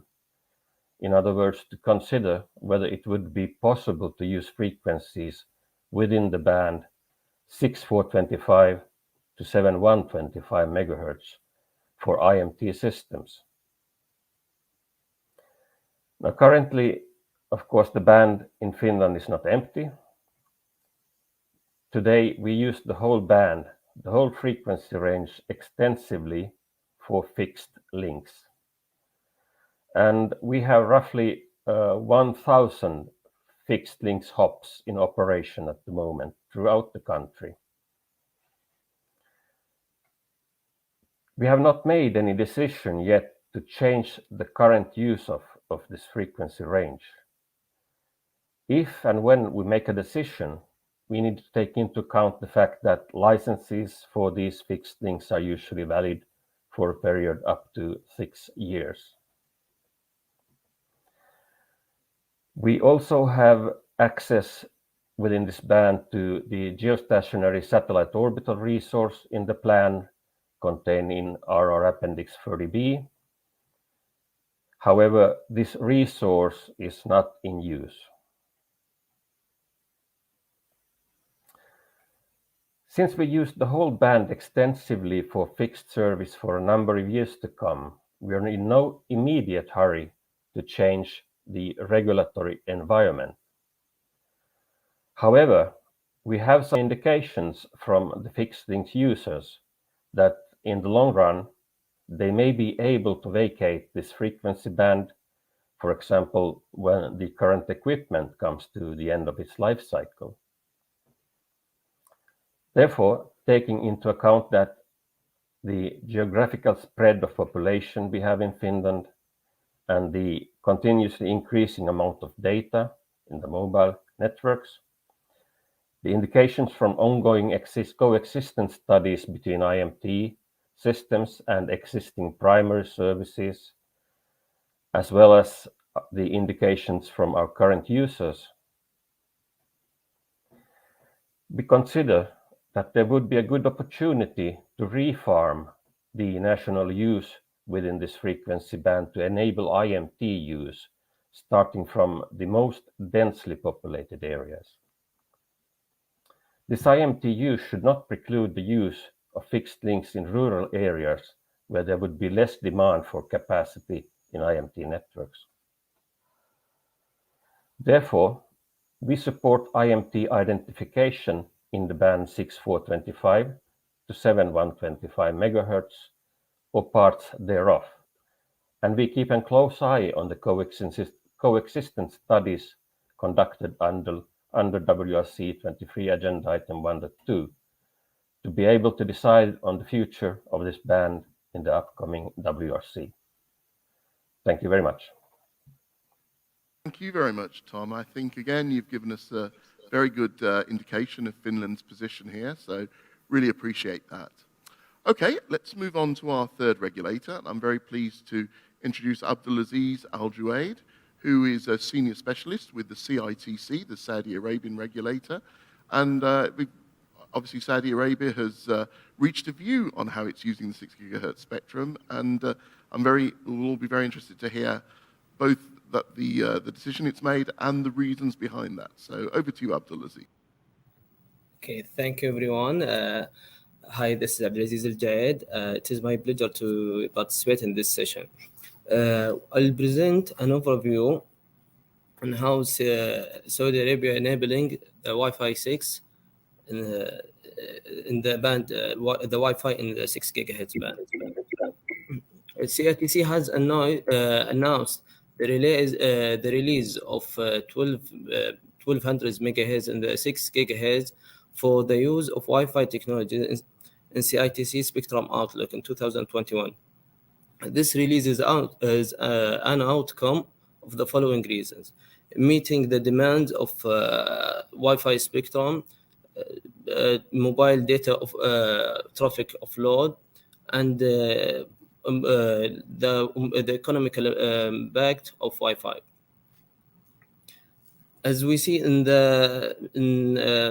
since 2009, there is no additional spectrum assigned for the Wi-Fi.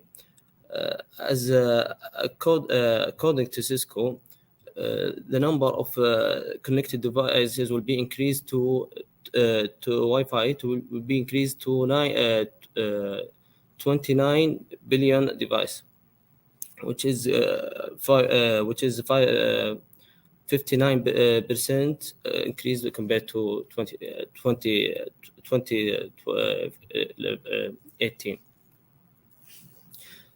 CITC has strong engagement and collaboration with all stakeholders, leading to the decision to make the entire 6 gigahertz band available for the license-exempt users. At the beginning of 2021, CITC has published the Spectrum Outlook and have reviewed the response from the consultation of 19 countries. Then state the Spectrum Outlook in the second quarter of 2021. After that, CITC published public consultation for drafted WLAN regulators in the third quarter of the 2021. And last quarter, CITC state the WLAN regulations. CITC is already looking ahead to the future by fast-tracking the process of allocating additional spectrum in order to fulfill the market needs, and will continue to facilitate the access of the spectrum to meet connectivity. As the Wi-Fi is one of the enablers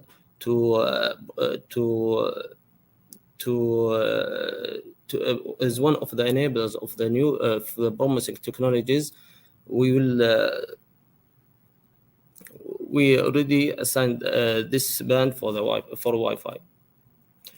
There is according to Wi-Fi Alliance, there is some countries adopted the full band for Wi-Fi, such as Saudi Arabia and South Korea and USA, and the others are considering to adopt the full band for Wi-Fi, such as Australia, and some of Middle East countries. And thank you, everyone. Thank you, Abdulaziz. Okay. Sorry, just to clarify, you've finished? Yeah. Okay. Great. In that case, let's move on to our next speaker then. So we've now heard from 3 regulators where they stand. We're now going to hear from the industry. And to start us off, we're going to hear from the sort of mobile industry side. And Yishen Chan, who is speaking, I believe, in this session on behalf of the GSM Association, as well as Huawei, Ericsson, and Nokia, my understanding. So the floor is yours, and tell us about the mobile industry perspective. Great. Thanks, Amit. Okay. So hello again, everyone. Greetings. Good afternoon. So I'm here today just to present on the sort of views of the GSMA, and as Amit mentioned, our fellow industry stakeholders, Ericsson, Huawei, Nokia, and ZTE, on this very important and timely topic of the 6 gigahertz band. So can I have my slides? Oops, just go back. Yep, there we go. Okay. Yep. So as we've heard in the previous sessions, we know that 5G will be a major driver of economic growth over the rest of this decade. So last year, the GSMA published a 5G vision for 2030, following a study that we carried out to understand the mid-band spectrum needs that will need to enable the expansion of 5G over the rest of this decade. The findings are that on average, 2 gigahertz of mid-band spectrum will be needed by 2030 to fully meet the needs of IMT 2020 in terms of the user experience of 100 megabits per second in the downlink and 50 megabits per second in the uplink to reach the vision of 5G services. Without this, the 5G vision will be constrained and will be challenging to meet that requirements. Now, network densification is challenging in a lot of densely populated cities, and we know the difficulties in reducing intersite distance between sites for mobile networks. And even where it's possible to do so, it is very challenging from the investment and the cost perspective, and also there are implications in terms of environmental aspects. That is why we need sufficient spectrum in the mid-bands. And for fixed wireless access, more mid-band spectrum improves the economics of service provision. It allows operators to support larger number of premises with more reliable, high-quality broadband services at affordable prices. And this is really important when we start thinking about broadband provision in suburban and rural areas where we need to think about the changes to our digital lives as we emerge from the pandemic. So now, where is this 2 gigahertz of mid-band spectrum likely to come from? We know that in Asia-Pacific region today, there's on average around 800 megahertz of mid-band spectrum that's been allocated to IMT. Now, in reality, assignments have been lagging in some countries, and so the picture is a bit more mixed.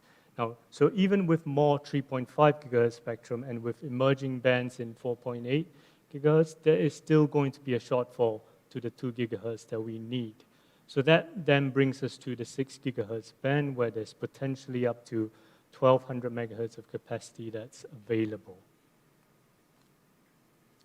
So why is the 6 gigahertz band a good match for 5G expansion? Although 5G is still in its early stages and initial deployments, as I have mentioned in previous session, have focused on the 3.5 gigahertz band, we need to start thinking now about how we address the full range of 5G applications going forward. Now, 6G is the clear option for 5G expansion over the next decade. So this band represents the largest single block of remaining mid-band spectrum that could be assigned potentially for IMT use. In many countries in the APAC region, regulators are facing difficulties in releasing sufficient spectrum in 3.5 gigahertz. So 6 gigahertz brings similar advantages in terms of coverage and capacity, and also the ability to support large contiguous blocks of spectrum for multiple operators. 6 gigahertz has wide support across the mobile industry. So around 90% of mobile operators see the 6 gigahertz band as high priority for 5G expansion for future needs. And 3GPP standardization work has started on this band earlier this year, and this is expected to be completed by the end of the year. And this represents a major step towards the development of the 6 gigahertz ecosystem for IMT. Now, demand and benefits, as I mentioned, are driven by use cases such as enhanced mobile broadband, fixed wireless access, and also going forward massive IoT mission-critical industrial services.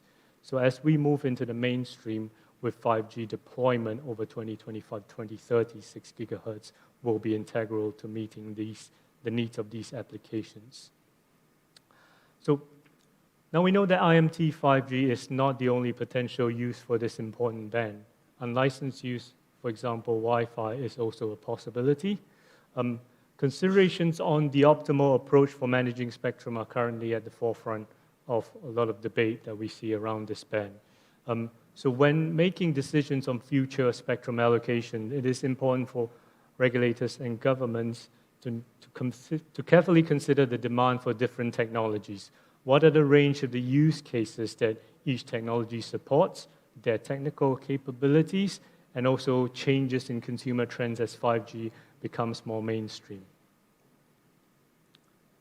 So the GSMA Intelligence has recently conducted a cost-benefit analysis, trying to look objectively at different allocation scenarios for the 6 gigahertz band and what this means in terms of delivering social economic benefits. So the study that we've done looked at 3 allocation scenarios in terms of either the entire 6 gigahertz for licensed use, the whole band for unlicensed use, scenario 2, or a split between licensed and unlicensed use in the band. And we also consider scenarios in terms of the fixed broadband capabilities and also with or without 60 gigahertz for Wi-Fi applications.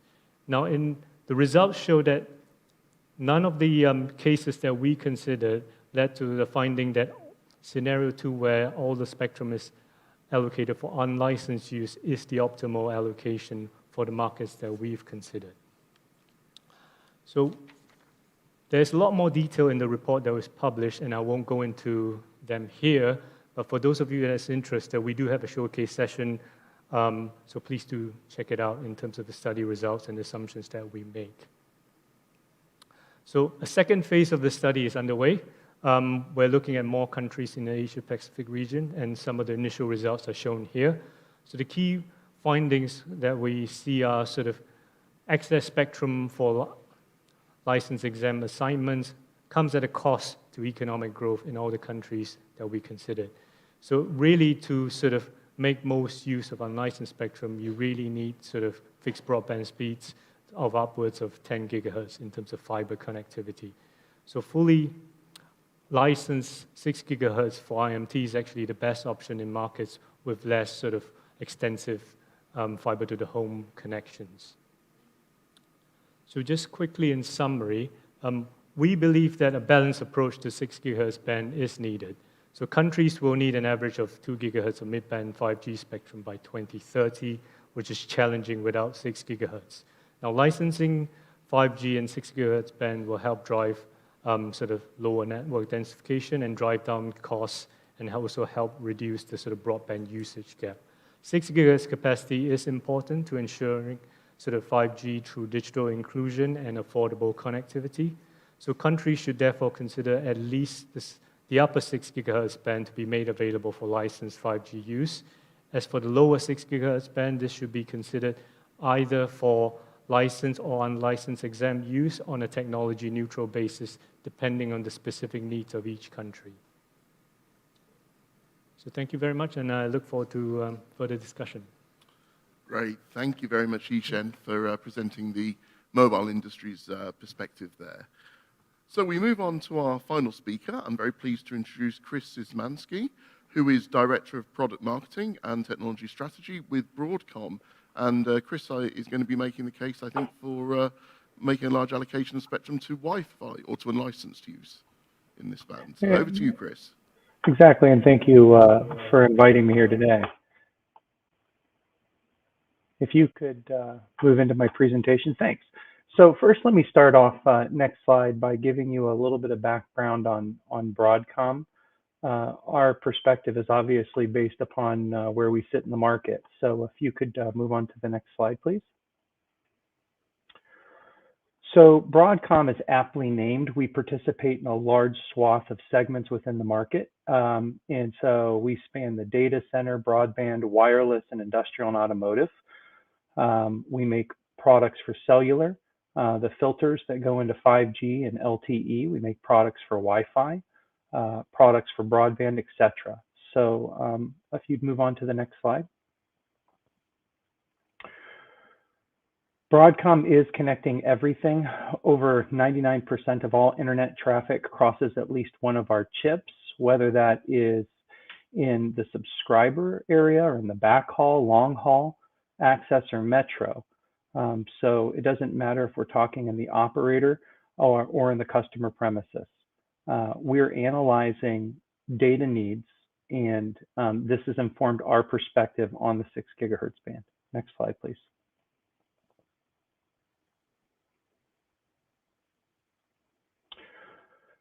So first, what are the broadband trends? Well, you know, fiber is all the rage, and it provides the best connectivity in terms of backhaul, whether it's for RLANs or for 5G. Eventually, all data goes into the ground. But in addition, we've seen huge advancements in DOCSIS technologies. In DOCSIS 4.0, Comcast in the United States has already tested speeds of symmetric uplink and downlink of 4 gigabits per second. So the trend that we see is greater investment, whether that investment is to enable IMT, Wi-Fi, or it's just fixed. we see investments going up to 10 gigabits per second. Wireless speeds need to keep up. Next slide. So we see 6 gigahertz as the perfect complement to broadband. It is especially designed for gigabit broadband and immersive wireless applications. And the way we see this is that countries that enable 500 megahertz, countries that do not enable any spectrum in the 6 gigahertz band are going to be unserved as it relates to wireless broadband, especially indoors. Countries that only enable 500 megahertz are going to be underserved. The primary reason for this is the number of non-overlapping channels that are available in the 6 gigahertz band. Wi-Fi 6E and Wi-Fi 7 was specially designed for wide non-overlapping channels. 1480 megahertz channels is needed in a dense urban environment such as a stadium. If you have too few channels, there's way too much spectral overlap and you have less fractional airtime percentage.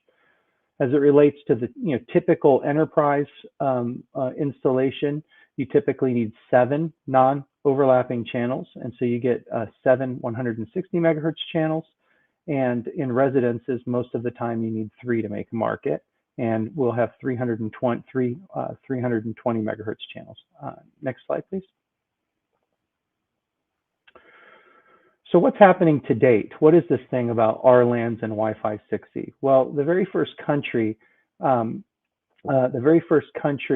move forward on 6 gigahertz was the United States, roughly, well, almost exactly 2 years ago. In just 2 years, we have nearly 200 full band Wi-Fi 6E products that have already been released. All of these products are capable of operating over the entire 6 gigahertz band. This means that countries that only enable 500 megahertz, firmware and other limitations will have to be put into the devices, impairing the use of that device, making it more costly to serve those markets. So an impaired device, more costly to serve the market. Next slide, please.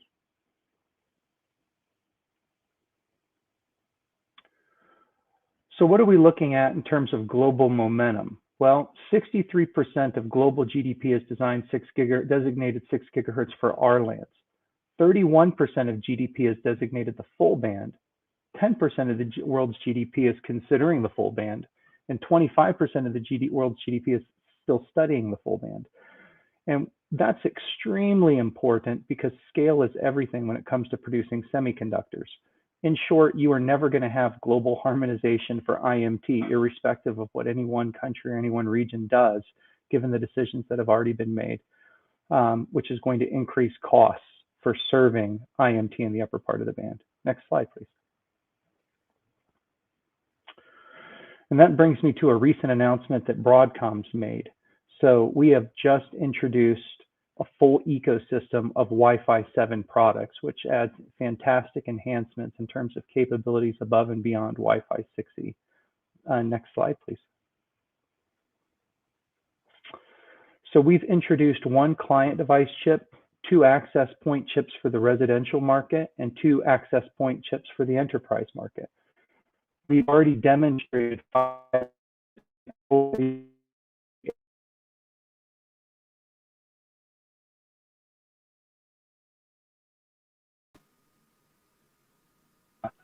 Oh dear, it looks like we may have... Chris? Of these channels. Chris, you're kind of fading in and out at the moment. We're struggling to hear you.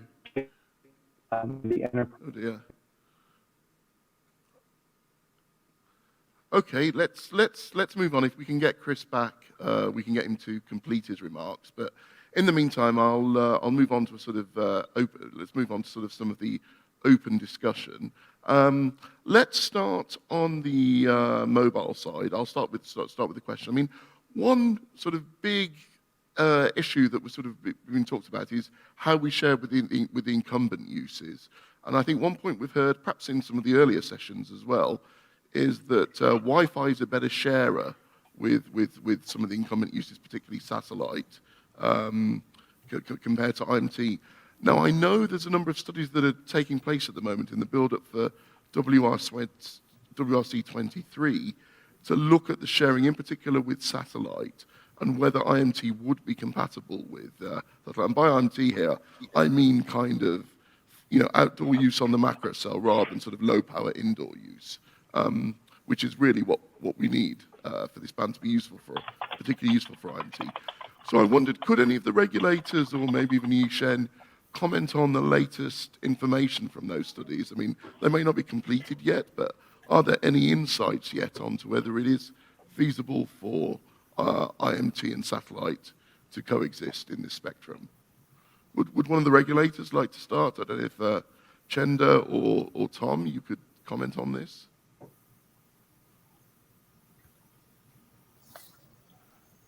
Chenda, I think looks like you're on mute at the moment.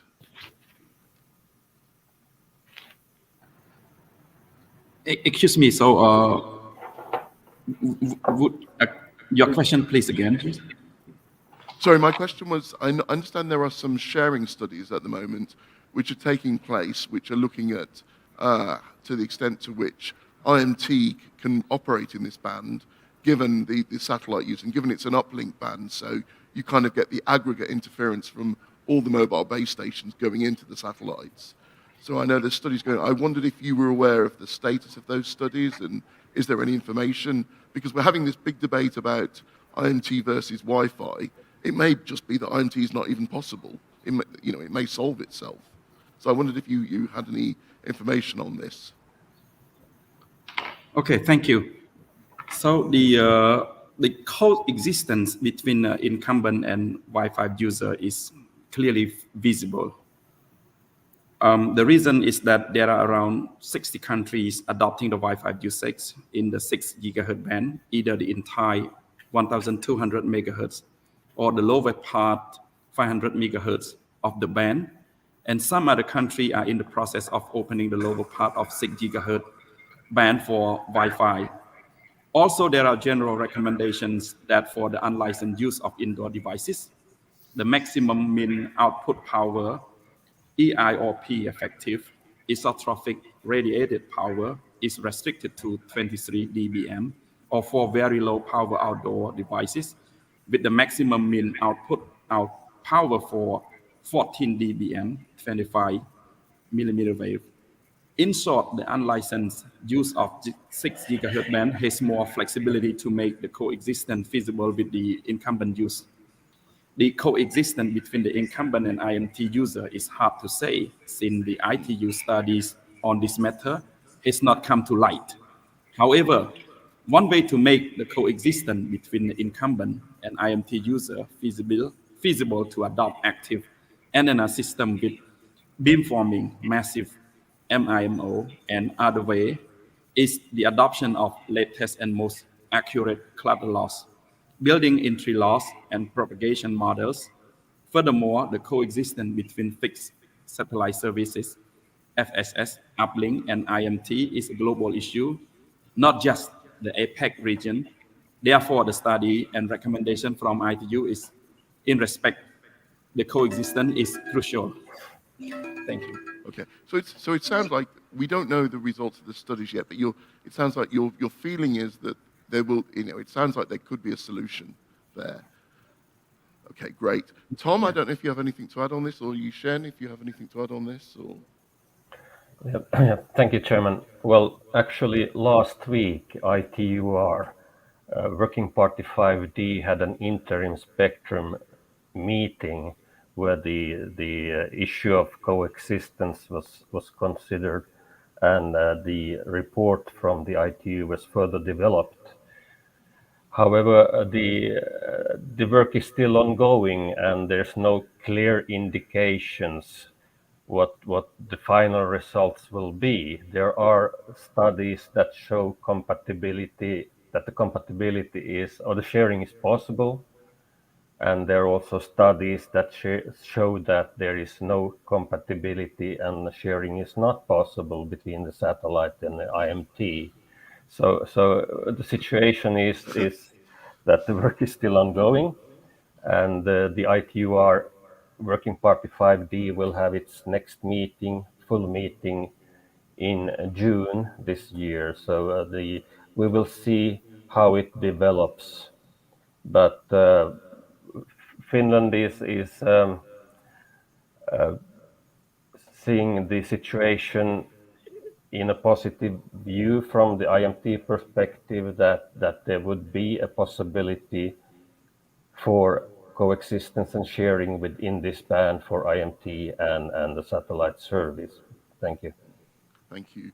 Yushin, I don't know if you have anything to add on this. Nothing new, but just to mention that, yeah, we know that coexistence is always very, very challenging, as we have experienced with 3.5. And it is something that we're prepared to sort of work together and resolve this, because this is, as I mentioned, is a hugely important frequency band from the sort of IMT and future development of 5G. So this is something that we will have to keep an eye on and keep working towards. Great, thank you. Chris, it's good to have you back. Yes, thank you. Would you like to take 2 to 3 minutes just to finish your remarks? Yeah, if I could, thank you, and appreciate your sufferance here. I don't know what happened. So if we could go back to my presentation, next slide, please. So these chips have been introduced and demoed, and Wi-Fi 7 is going to greatly improve the KPIs well beyond even those that were achieved with Wi-Fi 6E in terms of network capacity, improving worst case latency, enabling AR/VR, and even providing higher transmit power than what is capable right now with LPI. If you'd move to the next slide, please.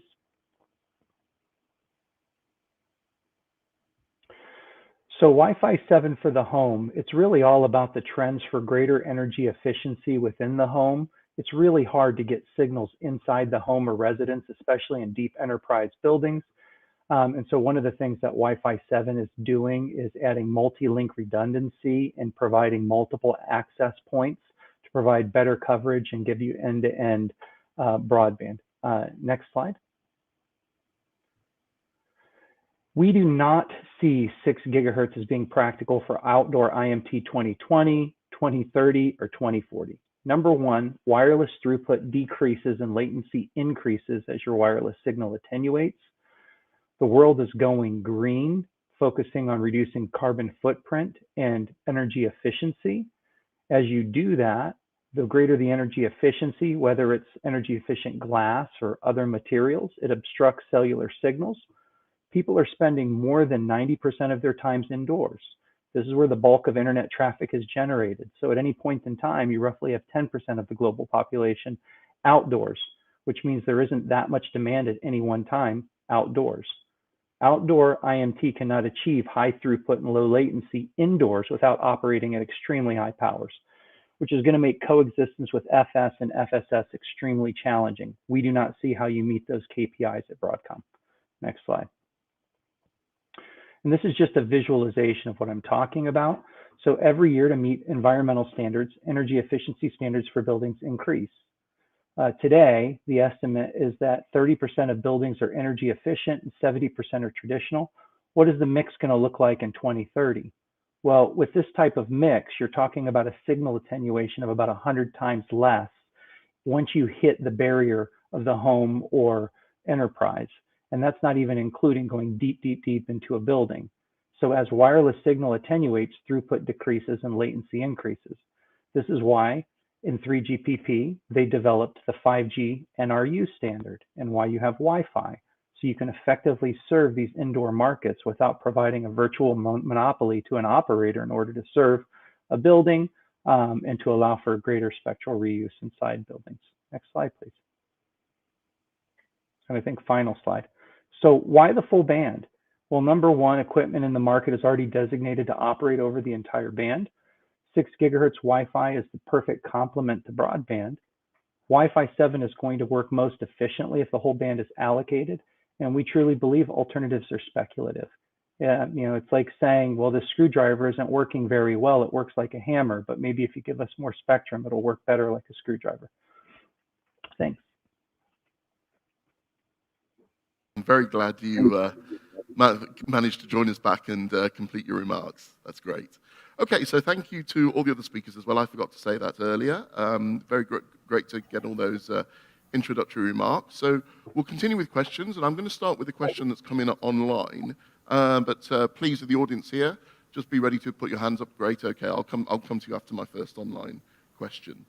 Okay, so it's a question for Abdulaziz at the CITC, and the question is, since the CITC has made the whole 1200 megahertz of spectrum available for unlicensed use, where will the CITC find additional mid-band spectrum for IMT? And this is a question from Stefan Zaley from Colliago.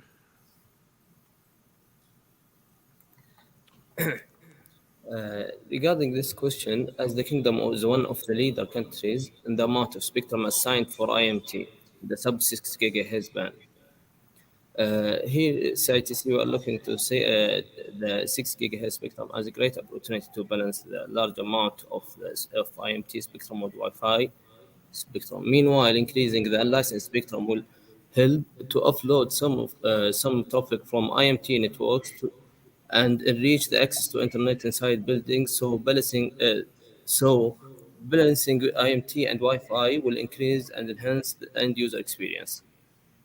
And there is already there is there is IMT spectrum assigned in the sub 6 gigahertz band, which is published in the. Okay, thank you. I mean, it's also worth, adding that I know the CITC has made quite a lot of spectrum, mid-band spectrum already available. We've had the 2.3, the 2.6, and the 3.5, quite a big chunk of 3.5 gigahertz spectrum. And of course, you're planning to auction spectrum in the 3.8 to 4.0 gigahertz band. So you are already making a lot of mid-band spectrum available compared to perhaps many of the countries we're talking here in the Asia-Pacific region. Okay, Scott, I think you had I should say, Scott, just obviously people are sort of coming in and out of the online session, so maybe introduce yourself and your organisation first. Scott Minahan from Windsor Place Consulting. Just a couple of comments and then maybe a question back to Abdulaziz. I think the issues that we've heard about are really need to be customised. And when I look at the Saudi experience, they've allocated, I think already, 500 megahertz of 3.5 gigahertz, plus they've allocated 2.3, they've allocated all of the 2.6 to all of those services. And that's very different than we have in most parts of Asia Pacific. And I think that's the challenge that, one of the comments that I've made in many of the forums that I've spoke on is that we need to have this balance in this region and have a customised approach, because we just don't have the spectrum in the low band because we haven't made the second digital dividend, and we don't have all of the spectrum that we would like to have available in C-band, to allocate for those services. So I suppose to some of the panelists, and I think the world has changed a little bit post-Ukraine. The 4.7 is a real NATO band. So if we don't allocate, say, 700 megahertz in 6 gigahertz to IMT services, how do we meet the demand? There are very few options, and I think that's where we should start this process and looking at the 6 gigahertz from that perspective. So I don't know whether people have got different views, but I'd like to hear what are the other alternatives if we don't do that and to meet the demands that we have on mobile networks. Okay, well, I'm going to push that one actually first of all onto the proponents for making the whole spectrum available for Wi-Fi. How do you think? I mean, if we start with Broadcom. I mean, obviously, as you presented, Chris, you have a hat in the mobile pie as well as the Wi-Fi pie, of course. So of course you want to also see mobile. Broadcom wants to see mobile succeeding as well. Do you have any suggestions for alternative bands for this region? Well, I think it all depends on how you define the problem. If the problem is I want to provide coverage using outdoor base stations without looking at a mix of small cells and different technologies, then it's going to be very challenging. This is why the industry and 3GPP works so hard to integrate NRU and Wi-Fi as a native radio access technology into the 5G core network. This is a problem that's well understood. But if we're saying that the only way to do this is through a licensed IMT allocation, what does that bode for IMT 2030 or 2040? We're going to stop printing spectrum. There's only so much. So what you've got to look at is you got to look at where do you need the data? Is it indoor or outdoor? Is it best done under a sort of sharing technique, or is it best done via exclusive mobile license? And I think regulators and the industry need to work together on this. But without using unlicensed technologies and integrating it into the core network, I think you're going to have a challenge in some locations. Okay. Abdulaziz, do you want to comment on this at all, or?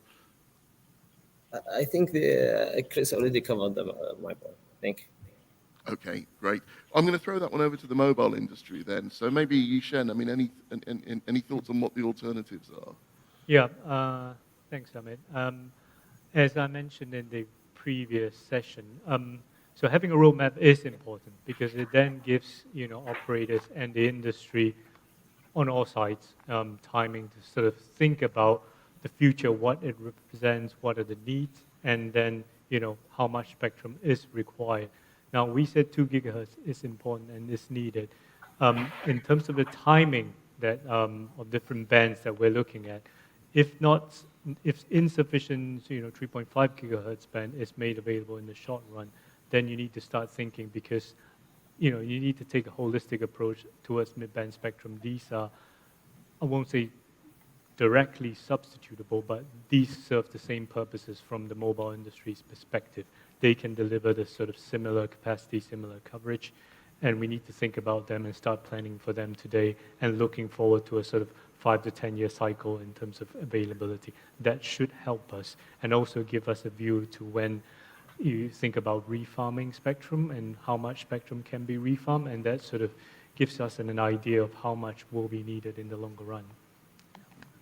And just another question I've had which sort of relates to this alternative bands point. So I've had a question from Richard Womersley from LS Telecom, which he basically asks, does demand for the 6 gigahertz spectrum from the IMT industry indicate that it is now realized that millimeter wave is largely unviable for mobile services?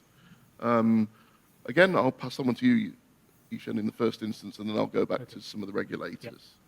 Yeah. Sure. So as many of my colleagues have also mentioned earlier, 5G needs a good mix of different frequency bands. So we need low bands, we need mid bands, and we also need millimeter wave or high bands. Now, in the sort of millimeter wave frequencies, yes, there are some challenges in terms of trying to use that for enhanced mobile broadband, obviously given the constraints in terms of cost of actually doing it, which is why we sort of have turned to mid-band. But at the same time, millimeter wave ecosystem is developing. We're looking at new use cases for these frequencies, and also we're working together with different stakeholders across industry verticals to try and make use of these frequencies more efficiently.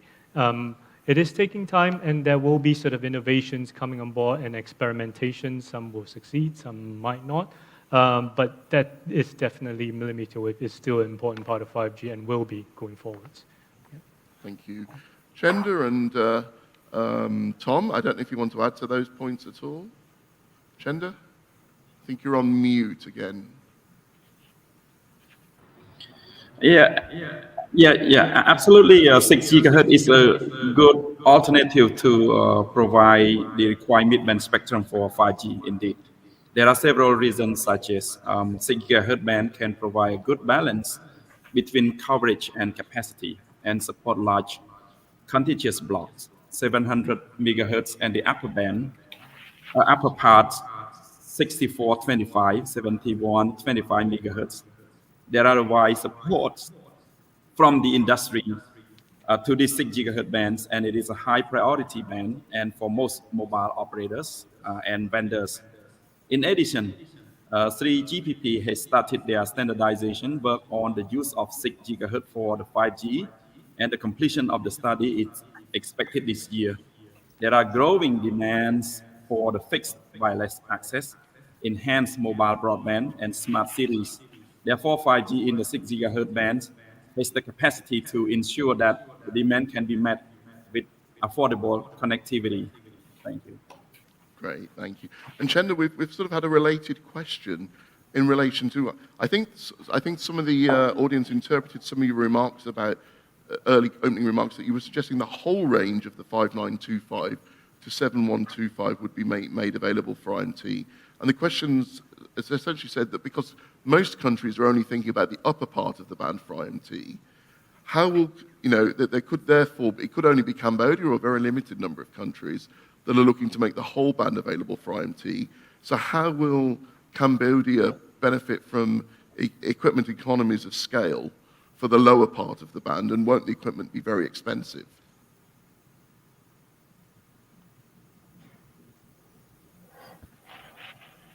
So Chenda, I don't know if you can comment on that and maybe clarify, are you arguing for Cambodia to allocate the, are you looking for Cambodia to allocate the whole band for IMT or part of the band? Chenda? Yes, so at the moment we don't have any allocation yet because we are drafting the sub-legislation on the frequency allocation. So our technical team or the TRCS, the whole team is studying on it. Yeah. Okay, thank you.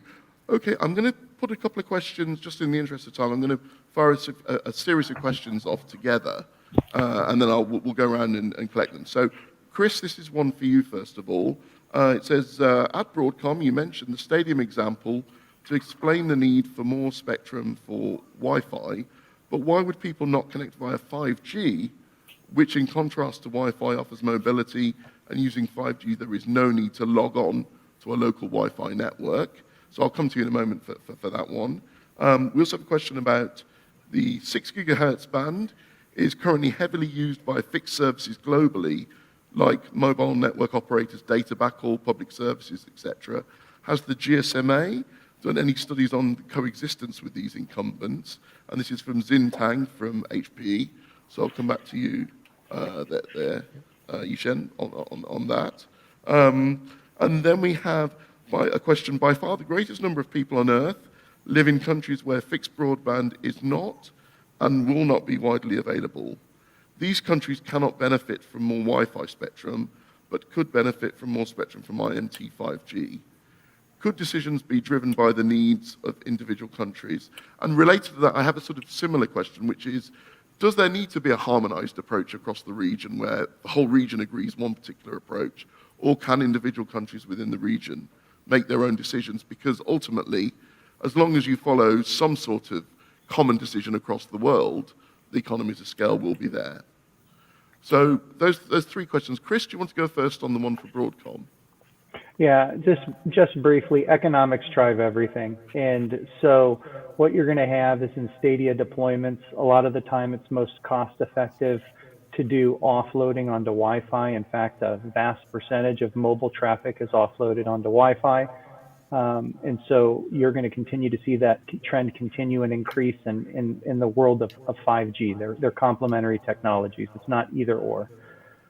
So the way we see this is that you're going to have technologies such as Passpoint and others that automatically authenticate you. And if you're a 5G user and you're SIM-based, will be authenticated and be offloaded onto various networks, Wi-Fi networks. In addition, there's going to be power consumption benefits. And based upon the high density of use, if you're trying to provision this for 4 or 5 carriers, 3 carriers, you would need to have 3-4x the amount of spectrum in order to service these users. Small cells, and when we talk about, neutral host, Wi-Fi, 5G NRU, these are the original neutral hosts. This is how you most cost effectively serve dense locations like Stadia. Thank you. Great, thank you. And Yishen, could you comment on the question for the GSMA? Yeah, sure. So in terms of the sort of fixed service and the sort of fixed links in the 6 gigahertz band, I think the situation would vary across different countries. So the needs of fixed links and sort of microwave backhaul is evolving, and we're seeing the sort of obviously the need for larger sort of bandwidth and channel bandwidths for backhaul. So that is a lot of that will come from actually the higher frequency bands. So in terms of demand for this, a lot of it actually is serving sort of our members and our needs in terms of mobile operators. So there is actually the opportunity to think about, flexible self-management of this spectrum if it's sort of block license by for 6 gigahertz use by mobile users. So that's a potential option there, and also other potential options you think about migration in the longer run in terms of depending on needs. Thank you. And in terms of the sort of harmonization point, do we need a harmonized regional approach, or can individual countries take their own decision? Who would like to comment on that? Would anybody like to comment on that? Quite sure. Chris, go ahead. Yeah, once again, for the semiconductor and the equipment providers, scale is everything. And so a successful chip for Broadcom is over 500 million units. Some of our chips are 900 million units. All of that allows us to drive the costs down and make it more affordable. And so if you have a hodgepodge of requirements, regulatory requirements and allocations, it's going to make it a lot more difficult to design a product at a cost-effective price point. Anyone want to comment on the mobile side? Chender, are you putting your hand up there, I think? Or is it just interference on the screen? I'm not sure.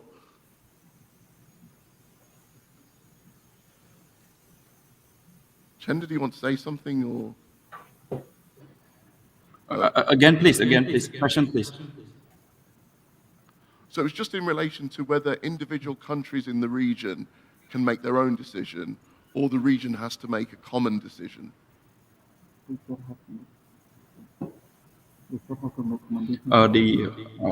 Excuse me. So I think the region has to make the common decision on that. Okay, great. Okay, we're running out of time, so I'm going to pose one final question that has come in from the online audience. So the question is a complementary deployment approach for 6 gigahertz viable where Wi-Fi 7 uses 6 gigahertz for in-building use, whereas you then use IMT for outdoor use? And the additional point is this could mean a need to allocate a certain segment of 6 gigahertz as licensed for IMT and the other segment as unlicensed for Wi-Fi 7. And that comes from Emmanuel Estrada from Globe Telecom. Just related to that, maybe I could also sort of ask a related question, which is, I was also sort of wondering, do we need to have this sort of IMT Wi-Fi one or the other debate? And is there something in between? And I'm particularly thinking that when you look at the distribution of traffic on mobile networks, there's a big difference. You have some cell sites which have to carry a lot of traffic and are very busy, and you have some cell sites that are not so busy. On the cell sites that are not so busy, you don't need to deploy the frequency bands. On the cell sites that are very busy, you want to deploy every single frequency band that you've got. So what I wondered is could this be one of those bands you basically say, you know what, this can be deployed by mobile operators, but only on their busiest sites, on those where you really need it. And in the rest of the geographic areas, it could then be used for Wi-Fi. So you kind of get the best of both worlds, if you like. I wonder if there's some sort of solution like that, so it doesn't have to be one or the other. So sort of going back to the more general question, does it have to be one or the other, or is there some sort of solution that can mix things? Would anyone like to comment on any of this? Chris, go ahead. Yeah, I think it really largely depends on what problem you're trying to solve. It's not clear to me what problem you'd be solving outdoor with an IMT 6 gigahertz designation. The propagation is very poor with respect to non-line of sight versus 3 gigahertz. And so where are you going to need that throughput and capability for outdoor? There could be some tension in Wi-Fi or NRU interacting with IMT and vice versa. And all of that interaction, that friction is going to lead to reduction in KPIs, which would basically make it very, very difficult to enable 5G or 6G services. I mean, when we talk about these networks, it's all about meeting a capability. If you have friction between these technologies and it adds to latency or reduced throughput, then you're really reducing the value of the band. But first, I think it's important to understand what problem people are trying to solve. Thank you. Okay, maybe I could put this over to the mobile industry. I don't know if you can comment, Yushin, on the value of 6 gigahertz. Sure. So in terms of the solution or the proposed solution that you mentioned, I think it's interesting, but also depending on what the use cases and needs are. Because if you think about what unlicensed the requirements for unlicensed use is in places where it's sort of less dense or more rural, then I don't think in terms of there is a need for 1200 megahertz of extra unlicensed spectrum in that respect, because there is more than sufficient in terms of the demand there. So if we're talking about, 5G, and we're talking about 5G mid-band, which is we're looking at sort of citywide deployment, and that's where it really comes into play and sort of is important to drive the social economic benefits of it. So it's not a zero-sum game. Wi-Fi and also IMT use is actually complementary in many different respects. So I think we do sort of need to take a balanced approach, and different countries need to sort of look closer at in terms of what is their communications infrastructure, what are the spectrum that they have, and what are the individual needs before committing to the particular solution for this band. Great, thank you. I would love to bring more speakers and more questions in, but I'm afraid we are very much out of time here. So I just really want to thank all the panel members. I think you've made some great contributions. It's been a very interesting discussion. And I know we talked about that a session on the 6 gigahertz at the last conference. I have a feeling we're going to have this session again at the next couple of conferences. There's a lot of open issues and a lot of topics to discuss here. But thank you very much to everyone, and thank you to the audience as well, including the online audience, for your great questions. And over to you, Dan. Thank you, Amit, and thank you to you as well for, as ever, expertly moderating that session. I know we're working you hard as well, so you're going to be back for the next session too, so I really appreciate that. Thank you. So Yishen, thanks to you as well. Great. And to all of our virtual panelists as well. Really do appreciate that, and sorry again that we are having to cut the discussion short, because lots more could have been said. But we are now having to have a break, so we're going to have a break for around about 20 minutes or so. We'll be back in here at around about 4:25, if we could try and be back here for 4:25. And then we're going to have the last session of the day. We've looked at the 3.5, we looked at the 6 gigahertz band. In the last session, we're going to be looking at the other mid-band frequencies and looking at the other options that we have for 5G in those bands.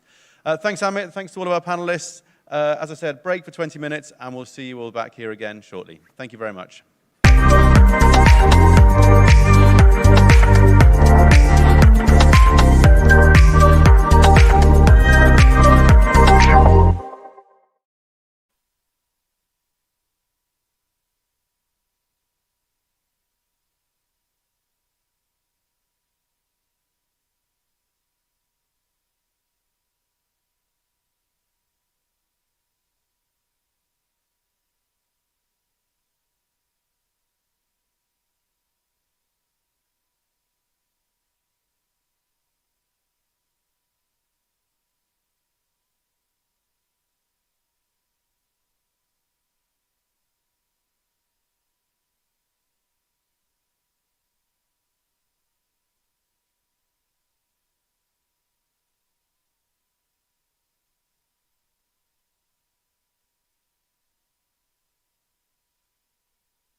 So welcome back, everybody. And if I could ask everyone here in the room to once again take your seats, thank you. And welcome again to everyone joining us for this last session of the day online on the virtual platform as well. So as I said just before the break, we've already had two sessions focusing on two of the key mid-band frequencies on the 3.5 and the 6 gigahertz frequencies. And we're now going to look a bit more broadly across the mid-band ranges and look at the situation across those. So again, we have an excellent panel with us to discuss those issues, both here in person and some joining us online as well. And delighted to again have Amit here moderating and leading the session. So Amit, I'll once again pass over to you and looking forward to the discussions. Brilliant. Thank you ever so much, Dan. So yes, as you mentioned, we have this very interesting session looking at other mid-band spectrum opportunities. And I think this really kind of divides into sort of two types of spectrum. One is other bands that have been identified, perhaps even already being used and allocated and used for older mobile technologies. So, this may include things like the 2.3 gigahertz band, the 2.5 gigahertz band, and so on. But also, what are the completely new bands can we make available? And I think in some of the previous sessions, we've started to talk about the 4.5 to 5 gigahertz band as well. So I think it'll be interesting to do this sort of exploration of how we can make the most of what has already been allocated and identified, and how and also finding these new frequency bands for use here. So as Dan mentioned, we have a good panel again. This time, 4 panel members. We'll have 2 regulators, 1 equipment manufacturer, and 1 operator in the session today. And as before, sort of common to most of these sessions in the conference, we'll invite each of the speakers to make some opening remarks for 5 to 7 minutes, and then we'll have an open discussion, and it would be great to bring in questions from the audience, both the audience here, so I encourage the audience here, put your hands up as the question session is ongoing so that I know there are questions from the audience, and also questions online, and we'll bring those into the discussion later on. But first of all, we'll go to the presentations of each of the panel members, and it's my great pleasure to introduce Wei Hanong, the Deputy Director of Policy with the Authority of Radio Frequency Management in Vietnam. And you're here in person. Thank you very much for coming along, and it's over to you. I don't know whether you want to present there or here, but over to you. Yeah, thank you.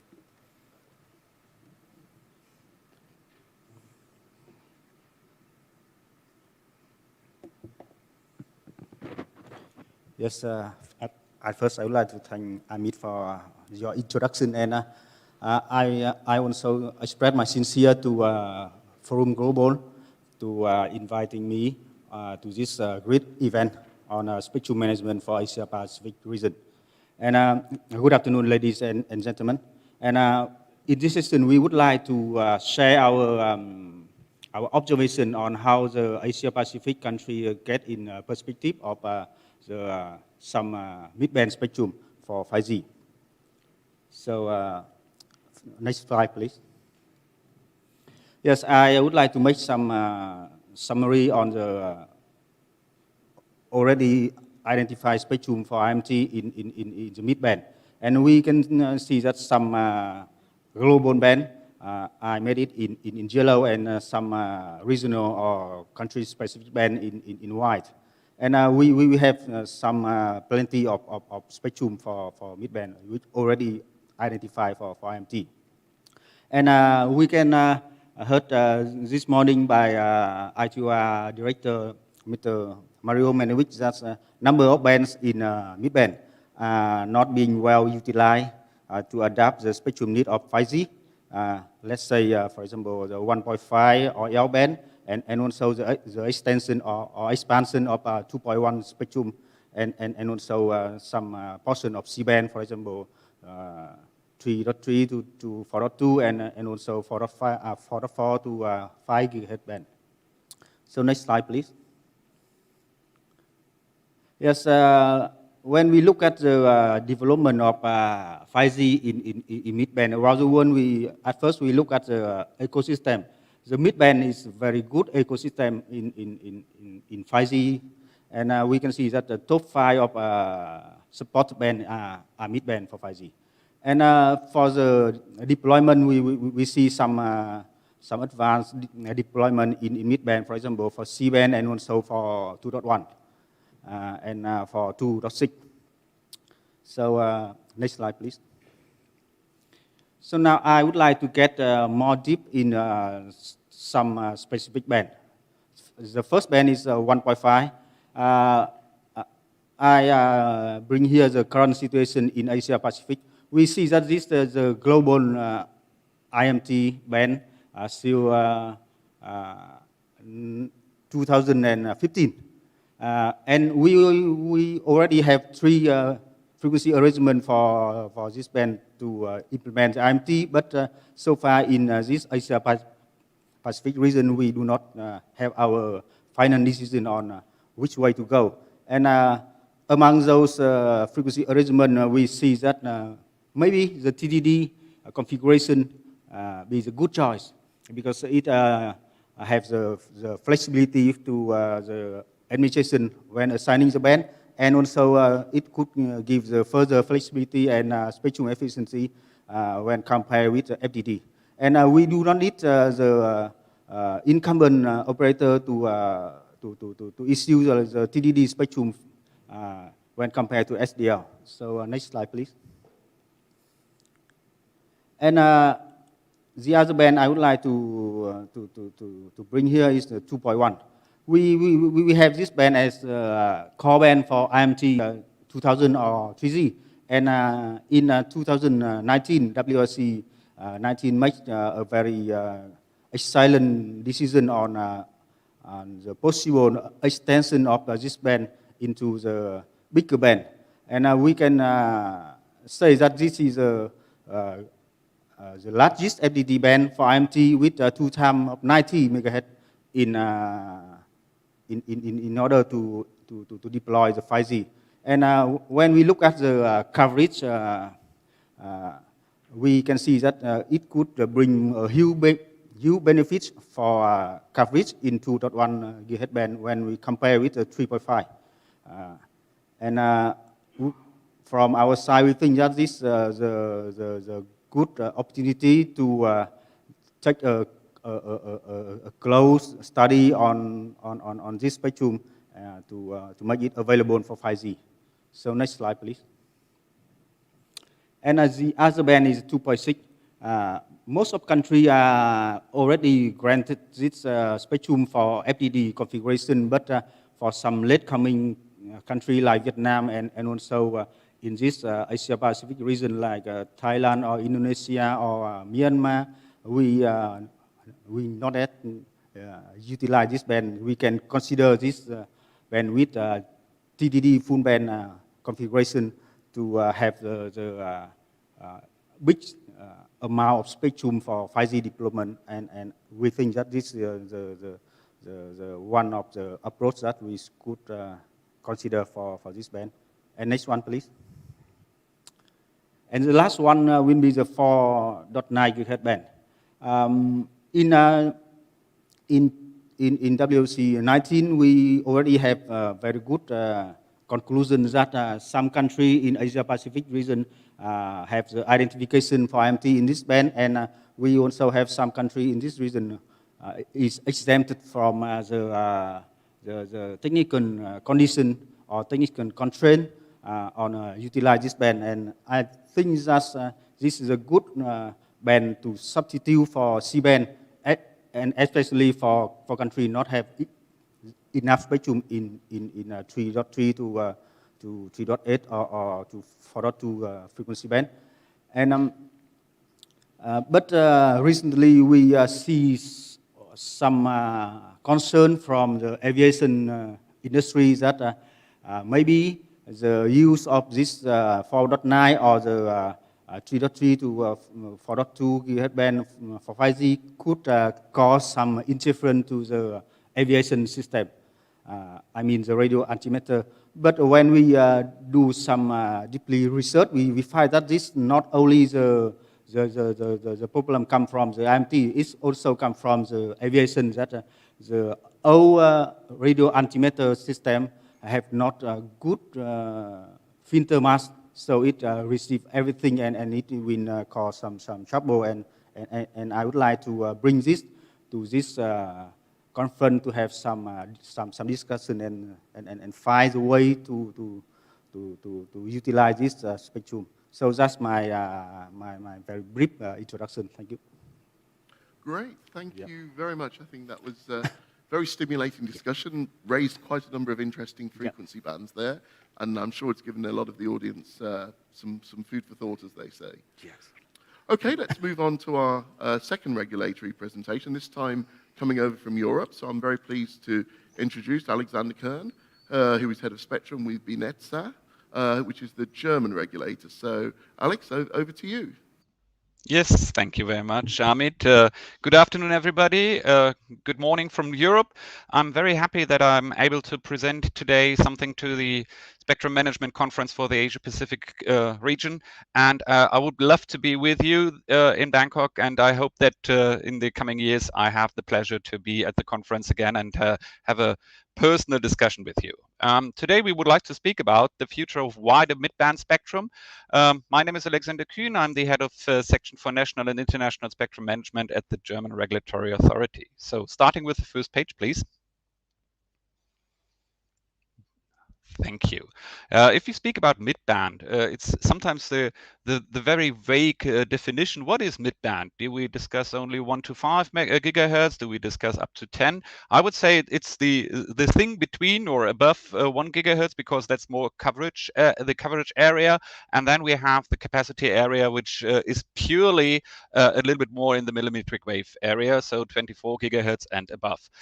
In that area, and if you see here then the different color shapes, I put together all the allocation already in the table. You see that this is a very interesting overall spectrum, and we need to take into account here various aspects. What we need to take into account is, of course, the risk of interference, and we heard this already by the previous discussion and presentation, that this is something very tricky with regards to different services, in particular for the aeronautical services, because safety of life is included in there. On the other side, you have a good balance between coverage and capacity in the band, and it's not a really surprise to us that the C-band spectrum is one of the core band spectrum for 5G, where you have to build together all the coverage aspects together with the huge capacity needs of 5G. So therefore, the bandwidth is an important factor, and that needs to be taken into account if we consider any of these spectrum later on for 5G deployment. You need to have the broad bandwidth as well in order to reach the capacity aspects. Of course, we have to see also the innovative aspect. So innovation is a key measure here as well. So could we bring together, and maybe that's for the next presentations as well, new aspects which limits the risk of interference, but provides also the possibilities of new applications. And overall, I would like to plea also to those who are thinking about mid-band spectrum, we need to have a good sharing environment overall in this mid-band spectrum. And therefore, it's not only that we have to discuss exclusive use of the spectrum, we have to provide here sharing opportunities on a national basis, but also on the international scene. I think the mid-band spectrum is also ones where we could make available bands which are complementary to maybe the core bands for IMT and 5G, 6G deployments, but where countries have to decide on their own if they have maybe some other usage in the band as well. And then coming to the next slide, please.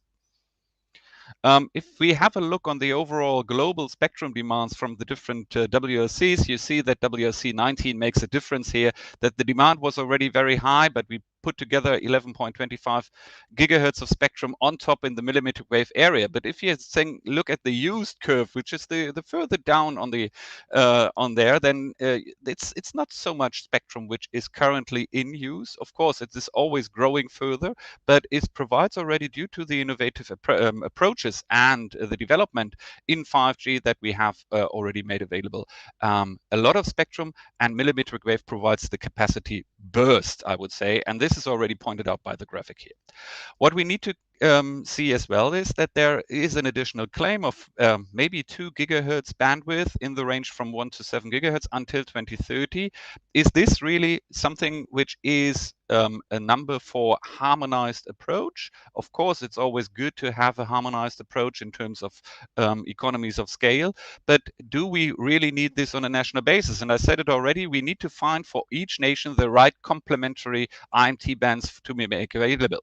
I put here some examples from our understanding that in Europe, well, in 2.1 gigahertz, we may have additional 60 megahertz, which may be used. We have other usages already in the band compared to the Asia Pacific countries, but also providing broadband services in a mobile scale, in particular, maybe on trains and in other areas as well, in the aeronautical area, for example. in 2.3 gigahertz. We have, and that's a German position, we have, of course, 100 megahertz, which are under scrutiny. We have, but also a very interesting PMSE usage already in the band, which provides a lot of interesting content, which is then later provided by 5G. So maybe we have additional spectrum here, which may be usable as well if we find the right sharing environment. In Germany, up to now, I have to say it is not likely to be usable up to now because of also other national use in that particular band. In use, we have already the 2.6 gigahertz band, and that's the most prominent mid-band spectrum, which was already made available for a previous generation of mobile devices, and could be made could be a good complementary use for 5G. Also in Europe, we are very excited about this band for further use. When we come then to maybe the upper C band, 3.8, 4.2, I left it out intentionally here, but it will take part in the discussion in any case. But due to the radio altimeter situation, we have to be very careful with this particular band. And from our understanding, we have also taken into account maybe the historic situation that we need to find a balance between space and terrestrial services. The balance was found above 3.8, that this is the refuge for space, for the space industry, so for satellite services, and therefore if we have then a complementary sharing environment which makes it available, or some channels available, that would be beneficial for everybody. In Europe, we are now trying to make some studies and working intensively in order to find this environment for the future, and it would be interesting to hear now also the APEC view on that particular band. In 4.4 to 5 gigahertz, yeah, we've seen that 600 megahertz are claimed. What we have on the upper part here also the radio altimeter situation, so we need to be careful here as well. That's maybe for the first 200 megahertz, which needs to be taken into account. But the other part is also intensively used, at least in Germany and in many European countries, by military services, and therefore it's very tricky to find here an environment which is beneficial for both sides. So if we put all together, it's only that we found here maybe 900 megahertz out of the 2 gigahertz of claimed spectrum. And you see already that the demand is always above than the allocated and maybe available spectrum here. So maybe we can find some spectrum, but if it's really then the 2 gigahertz of spectrum below 7 gigahertz, I have my own doubts here. However, it's good that we always ask the questions if a relocation or even a reuse and refarm of the spectrum is always the right way forward. So my last slide for our provocative discussion today. Does each country have the same spectrum demand for mobile services? I said it already, from my understanding, that's not the case. So what are the core bands which we need to harmonize on a global scale, and what could be then the best way forward? Do we have a nationwide demand, or is it varying throughout? Maybe we have only a more demand in urban areas compared to rural areas, and in rural areas we have a more coverage aspect where we need to find bandwidth, and maybe L-band is here a good approach as well. So what's the right approach for all of us? Overall, I think we need to find the right balance again on all levels, and that's a very, very interesting and but also a very challenging situation. And what is the right environment for sharing in that content? I think there we need to find our ways forward throughout the whole environment, technologically, but also in the spectrum management. And maybe we have also other possible applications to provide national demands on a different purpose. 5G has already a broader scope, and I think if we think ahead on 6G, we will see that we need to work further in that direction as well, that we go back not to specific bands for specific mobile technologies, but go for a more technology neutral approach, which allows then a much more faster deployment of technology in the market and in our countries. So with this maybe inspiring first introductory remarks, I give the floor back to Amit, and thank you very much again for the invitation. Who made some very, very interesting points there and raised quite a number of questions which I think will help to facilitate some of the discussions later, so thank you very much for that. Okay, we move on to our third speaker. This is Yeking Du, who is the VP of the 5G product line at Huawei. So over to you, Yeking. Yes. Thanks, Amit, and the friend in the meeting room and online. This is Du Yiqing speaking from Shanghai. So I would share some information from the vendor point of view. Midband supports 5G thrive over the long term. So go to the next page. So still, next page, please. So firstly, we, as usual, we want to share some progress of 5G development. It's quite quick. So currently there are more than 200 network it is deployed and 700 million 5G subscriber, and totally 2.1 million base station have already been deployed in Asia Pacific, in Middle East and Europe, and America. And 85% of those spectrum which is issued, it is middle band. Next page, please. And all of the consult company, every year they increase the predictor of the contribution 5G will give it to the economy. Like GSMA report from this year, they think that by 2030, 5G will contribute 960 billion US dollar for the GDP. Here we also can see that 5G have already bring the good progress for our industry, include the 2C part, like the growth of ARPU and growth of data of usage. For the home connection part, so currently there are more than 3 million 5G FWA user. Mostly it is in the Middle East, and especially in 2B part, it is quite a good progress.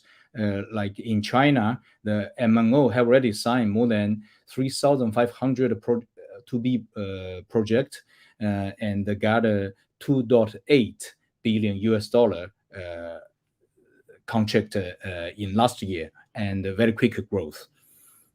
Next page, please. Currently, there are 70 countries have already allocated 5G spectrum in combination way to meet the requirement both in the coverage and the capacity. And here we also can gather some typical key point. It is almost all of the country allocated the middle band, like 3.5, 2.6, and so on. And mostly the allocate 8 to 100 megahertz continue bandwidth in very low cost, and bandwidth very reasonable obligation. And all of those supportive policy just help to 5G healthy development. And here I want to share some information of those middle band. Next page. So the 2.3, next page, please. 2.3 started from 4G time. Currently, there are 73 MNO in 49 countries have already used this 2.3. And we also can see that the 2.3 gigahertz is the default band of the LTE smartphone. And after 5G is coming, part of those countries announced the technically neutral in this spectrum, and some other country also allocated this band for the 5G technology, like Indonesia, like Kuwait, Saudi Arabia in GCC country. And we also can see that the smartphone which can 5G smartphone which can support a 2.3 also grow up very, very quickly. So currently almost 60% of the 5G smartphone have already can support the 2.3. And I think that in the following 1 or 2 years, it will be get to the level of 3.5. So the 2.3 is low and good coverage. It is a very variable spectrum. Next page, please. 2.6, which is allocated B7 plus B38 in Europe and B41 in US, Japan, and China. And started from CMCC, use this spectrum as a 5G primary band. So the ecosystem got the strongest support. So as we can see that currently the 2.6 ecosystem is very equal to the 3.5. And after 2019, more and more country allocated this spectrum as N41, like Asia Pacific, Thailand, like South Africa, and as we know that maybe Vietnam also on the planning. This spectrum will be very high efficiency to do the 5G network deployment.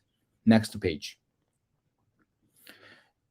4.9. So currently, China, Hong Kong, Japan have already be located by for the 5G technology, and there's another 7 country potentially will issue allocated this spectrum, like Philippines, Indonesia, Myanmar, and there's another 42 countries have the national identification in this band, allocated in Central Asia, Africa, and Latin America, South America. The same situation as 2.6, because of CMCC, China Mobile got 100 megahertz in this band. So the ecosystem supporting also very strong. Meanwhile, Huawei also launched our what we call the Mate AU, more powerful base station solution to support the 4.9 to make sure the coverage performance will be very close to 3.5. So this spectrum also are very potential spectrum for the future's development of 5G. Next page, please.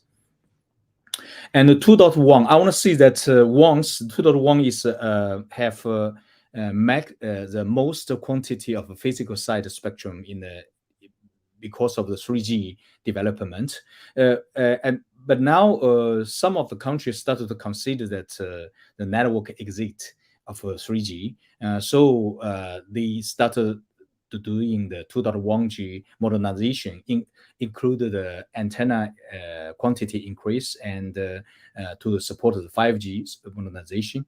As I know that Germany have already doing this job, and currently there are 37 operator have already deployed 5G in 2.1, and for ecosystem, the 2.1 also very close to, very similar to 3.2, 3.5.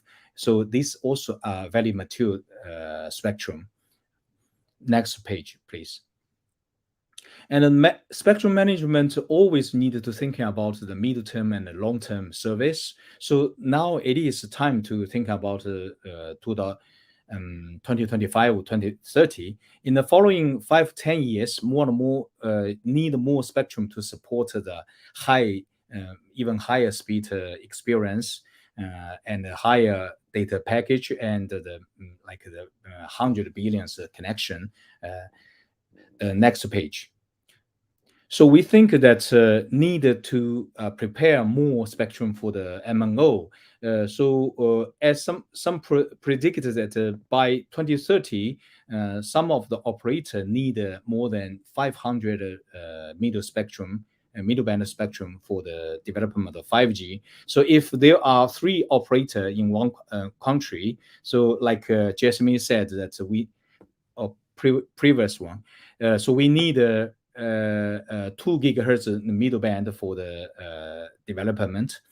So the 6 gigahertz will be one of the few choice. So here I just present while we have already doing some field test for the 6 gigahertz solution. So this solution we have already doing the outdoor to outdoor and outdoor to indoor coverage testing. So the performance is very close to 3.5, even better in some of the scenario.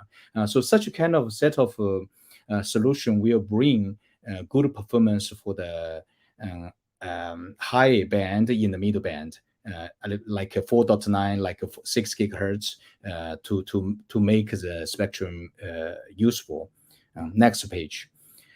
So this is my presentation, my point. So 5G will develop very quickly, and all of the middle band spectrum, it is quite a mature ecosystem, and the 6 gigahertz will support the 5G long-term development. Thank you. Thank you. Go back to Amit. Thank you very much. I think, again, you took us through quite a number of frequency bands there. So, again, very useful for the discussion and to stimulate thought. Okay, we go on to our fourth and final speaker of this session. It's Zioran Zhang from China Mobile. So the floor is yours. I hope you're there. Yes, hello, good afternoon. Hello. I start, yes, I cannot see the screen.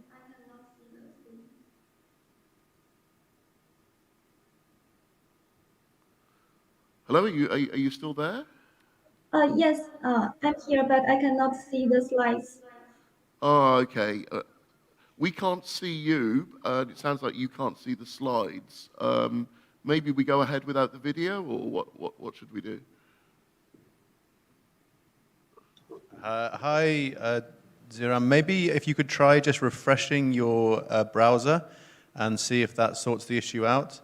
Sometimes if you can refresh your browser, it will start working. So if we try that, if it doesn't work, maybe we can start moving ahead. Yeah, exactly. Let's try that first. Though. Hello. Oh, we can see you now. So yeah, I just refreshed. Sorry. Okay, perfect. Yep, we can see you now. So please go ahead with your presentation, and I think we should be able to put the slide.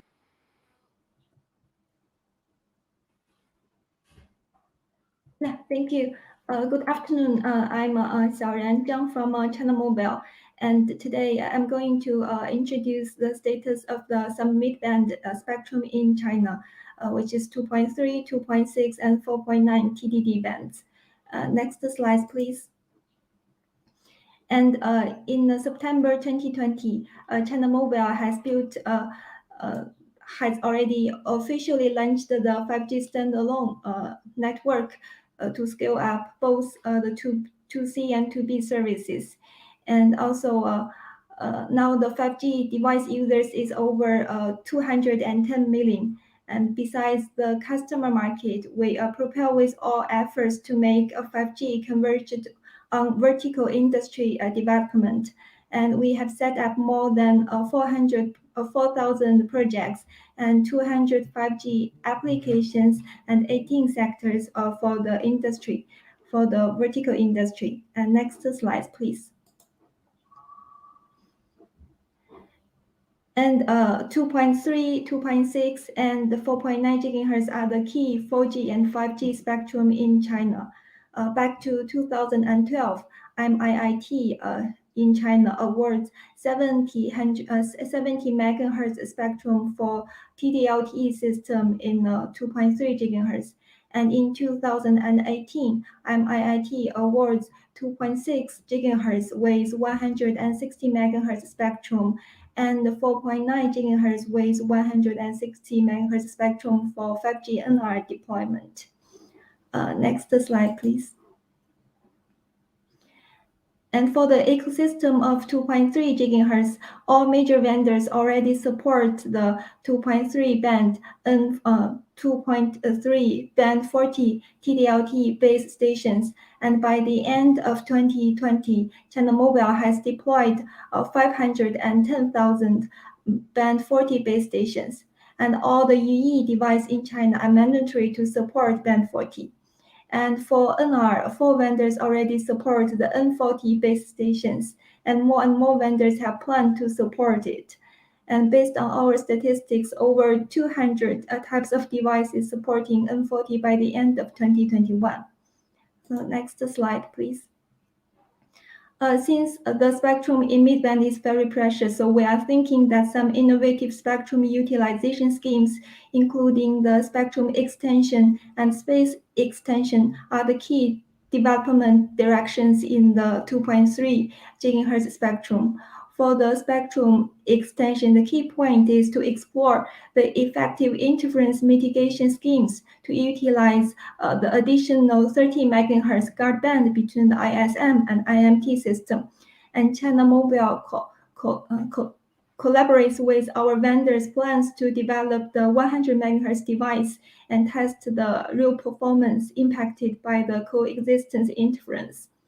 And for the space extension, in China, the 2.3 is limited to indoor to avoid the interference to radio location service. But in 5G NR, the SUL technology to only have the uplink transmission is a promising technology to use the 2.3 gigahertz for outdoor. Next slide, please. And another important technology for 2.3 development is the spectrum sharing. Considering that 2.3 is currently served as 4G in China, in order to fully utilize the spectrum resource, spectrum sharing can use both LTE and NR network in a common frequency band, which is essential for operator to quickly offer 5G services. And also it can adjust the 5G NR bandwidth based on the service load at the initial stage of 5G development. Next one, please. And for the 2.6 gigahertz, just as Huawei present that the ecosystem is very good now. All the vendors already support both LTE and NR base stations in 41 in 2.6 gigahertz. And all the based on our statistics, over 300 million UE devices in the market support the NR 2.6 gigahertz by the end of 2021. Next slide, please. And for 2.6 gigahertz is also a key component of the mid-band spectrum for 5G in China. Before the release of 2.6 gigahertz for 5G in China, MIIT led the interference coordination between the 5G system and other service at the adjacent frequency range. And 15 megahertz guard bands is reserved at each band edge, which provides additional 60 megahertz spectrum compared to LTE. And in LTE stage, the 2.6 gigahertz with 100 megahertz are shared by used by three operators.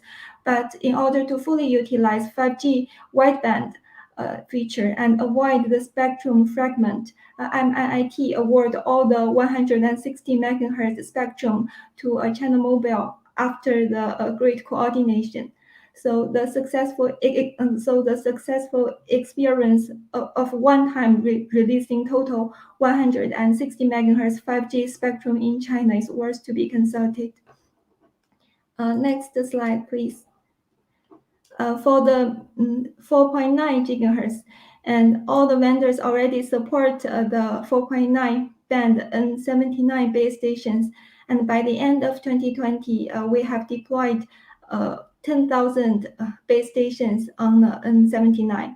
And also based on our statistics, over 180 million UE devices are supporting by the end of 2021. And next slide, please. And for 4.9 gigahertz is very suitable for using different TDD configurations to meet the different to meet the different KPI for both 2B and 2C services. And one important thing is that the interference issue caused by different downlink and uplink configuration between the vertical industry and public network need to be carefully evaluated. So the next page, please. So basically, we believe that these three TDD bands can provide the best alternative for mobile broadband with mature ecosystem beyond C-band and 6 gigahertz. And we are also willing to cooperate with all the interested companies on the harmonizing the golden mid-band. Thank you. Great. Thank you very much, Thea. Again, thank you very much for the tour of the frequency bands and a very interesting and useful discussion. So we now come to the open discussion session, and I'd ask anybody here who would like, in Bangkok, who would like to raise a question, put your hand up, and online, if there are any, I've got one or two questions here that have come up online, but if there are any more questions that people in the audience virtually would like to ask, please submit those questions, and we'll look to get those answered to the extent that we have the time available for that. So maybe I could start with a question of my own, and it relates to something which, Alexander, you raised in your presentation, which is, does each country need to follow the same approach?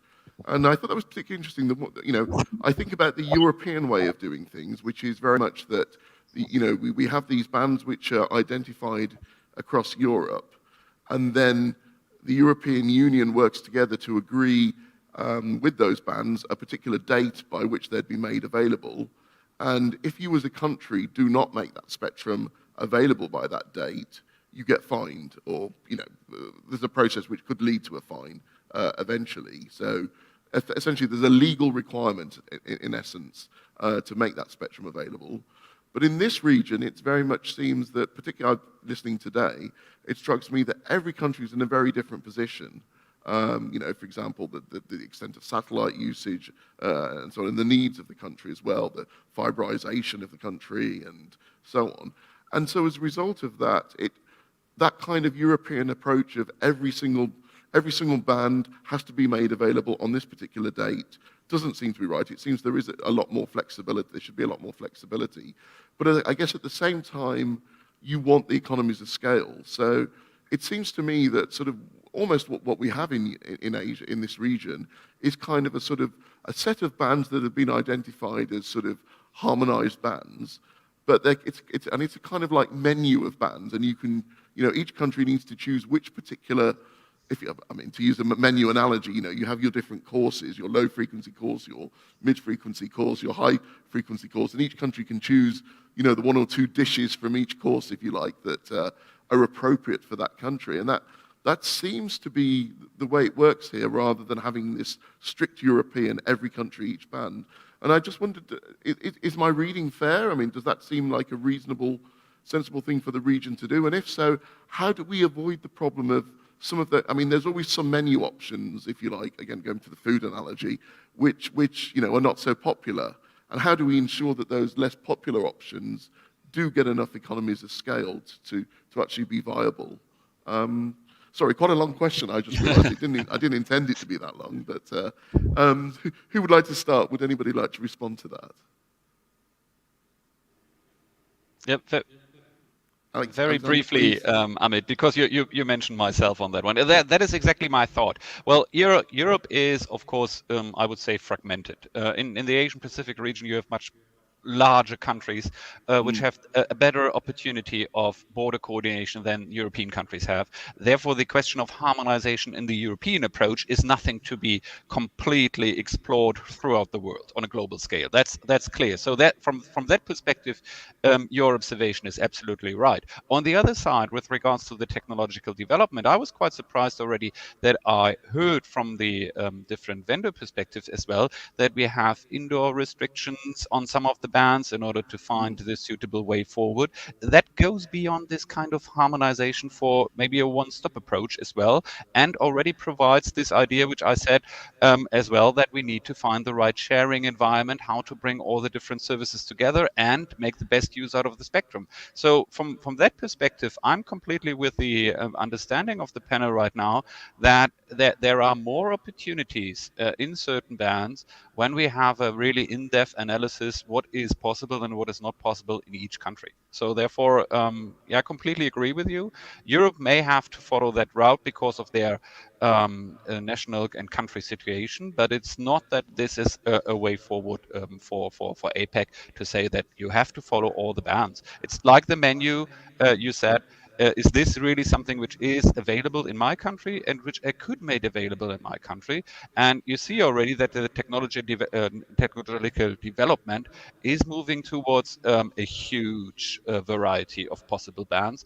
Of course, there should be at some point in time, and maybe that's the question to my colleagues, how do we make the cleanup if we have maybe only 4, 5, 6 countries in the world providing already services to a certain band or planning to provide a service to a certain band, and at what point in time we say that this is not the right way forward? Is this something for the cleanup for 6G, or is this something we need to further strive for? Thank you. Interesting. And I do wonder if the cleanup kind of happens a little bit automatically in the sense that, let's say you do get a band which only 2 or 3 smaller countries adopt, then perhaps the equipment ecosystem doesn't come and it kind of cleans itself up. Obviously it depends on the scale of the countries. Obviously, if China adopts a particular frequency band, there is going to be equipment. there's no question. But of course, if, I don't know, Singapore adopts a particular band, that's a completely different question of whether it will make it into the equipment ecosystem. Okay, so thank you for those. Anyone else like to come? Please go ahead. Yes, thank you, Amit, for your question. I think that absolutely the harmonization is very important for mobile to make the good ecosystem and also to enable the roaming for customer. And that's why we from our side we bring here some particular band that still not utilized in this region. For example, the L band, and I think that the late coming from Asia Pacific region may be the good opportunity to consider the good option for this band. And from our perspective, we think that the L band, if we go with the TDD option, may be the good option for this reason. And the other band is 2.1. 2.1, as I mentioned before, that we have a chance to expand this band into bigger band with 2 times 90. And we see that for the last portion of this band, 2 times 30, only utilized in Europe for the air-to-ground system. But it's not so popular. Yeah. So I think that in this region, we should sit back and try to get harmonized on this portion. And the other band is 4.9. 4.9, as mentioned by China operator and also by Huawei, is very good opportunity for capacity band for 5G. And we also get a very good ecosystem for this band so far, and I think that each country has their own situation, and for 2.1 and also for 4.9, we can address the, for example, the border coordination by bilateral discussion or some other approach to get those spectrum into the network to bring the more capacity for subscriber. So that's my opinion. Thank you. Okay, anyone else online? Would anybody, Yeking or Zioran, would you like to comment? Okay, thanks, Amit.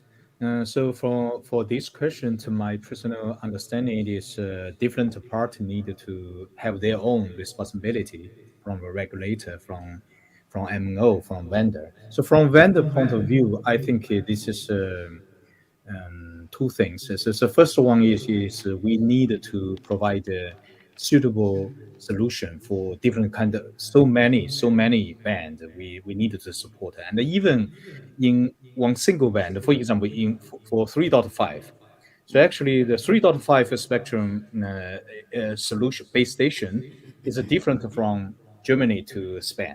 So we need the custom design for Germany, for DT or for Orange Spain. So quite different. So we will manage the cost in vendor side. So this is the first thing. The second one, it is because of the middle band, it is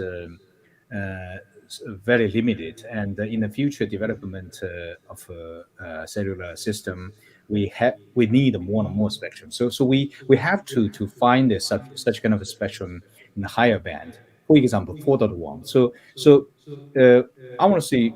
Well, 3 years ago, I cannot tell that we can make the 4.9 as a national continuous network in China. But today we can do it because we have a more powerful solution.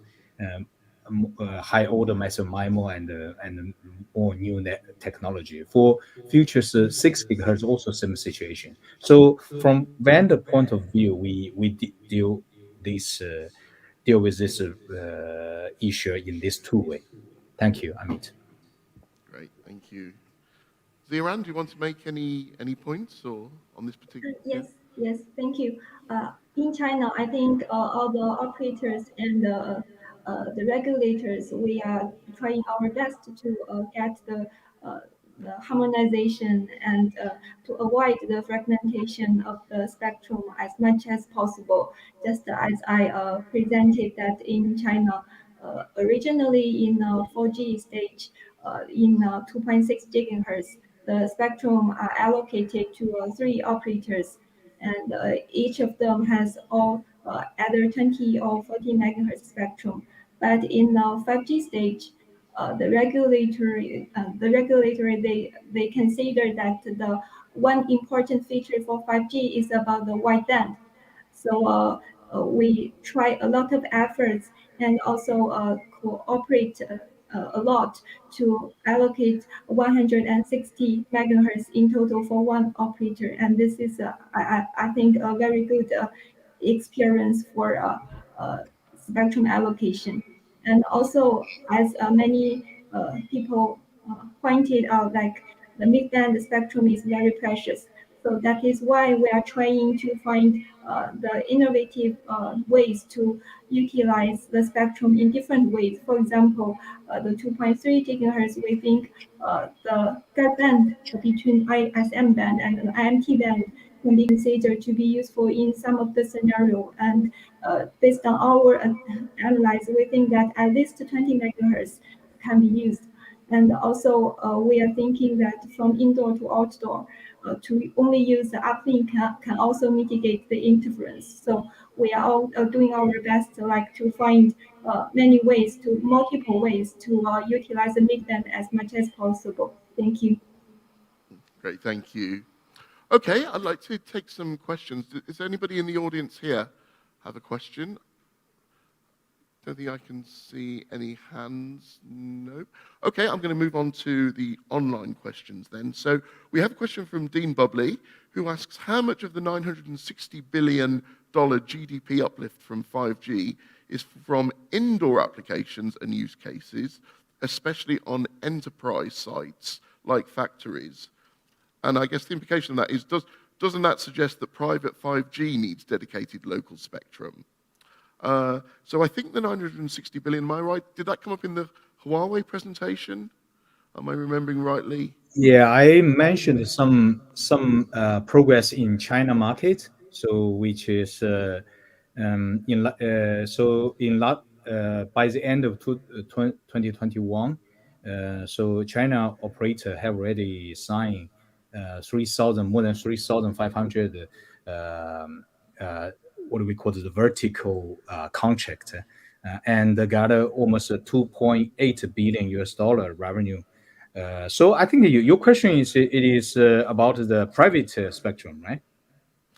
Yeah, I think the implication was that if a lot of that value is going to come from private use rather than the wider consumer use, then shouldn't we be prioritizing, all these debates we're having about more spectrum, shouldn't we be privatizing spectrum for private networks? So I suppose the first part of the question is, the 960 billion, is it all enterprise use or a lot of it enterprise use, or is actually a lot of it coming from this consumer market, the EMBB and so on, the ARPU uplift that you spoke about earlier? So about the vertical, about the 2B business, so I also aware that in some of the countries, they have already allocated the private spectrum, especially to the enterprise use. But currently, based on our experience in the global market, we found that the biggest achievement in this part, it still come from the what do we call it, the public network to serve for such kind of enterprise application. Like in China Mobile doing a lot of such kind of project through their public network. So currently, I still think that the public spectrum it is much valuable. But in the following years, for the private usage, so that means we need some new solution for such kind of enterprise usage, new solution for base station, everything, and a new business model. So it will take a time, I think. Anyway, so currently the mainstream of the such kind of service is from the public network still. Okay, maybe Alexander, could I bring you in on this point, because Germany has infamously made a big block of spectrum available for these private uses. So obviously you're a strong believer in the benefits of that.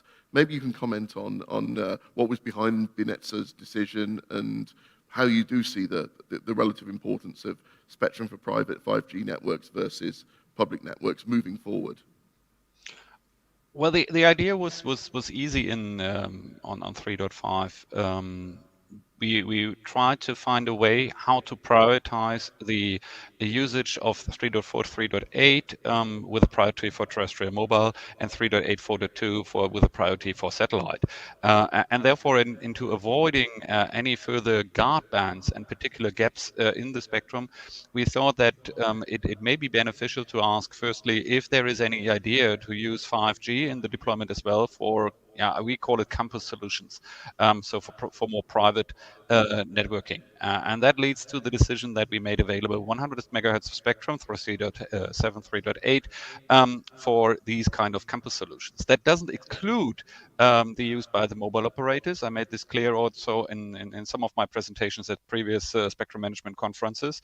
But it allows that we have some kind of, here also as well, priority for private networks. And it, from our understanding, it made it already a good way forward in the deployment of 5G technology and the experience of the technology in the field, and therefore the availability of Technik also in the field in Germany.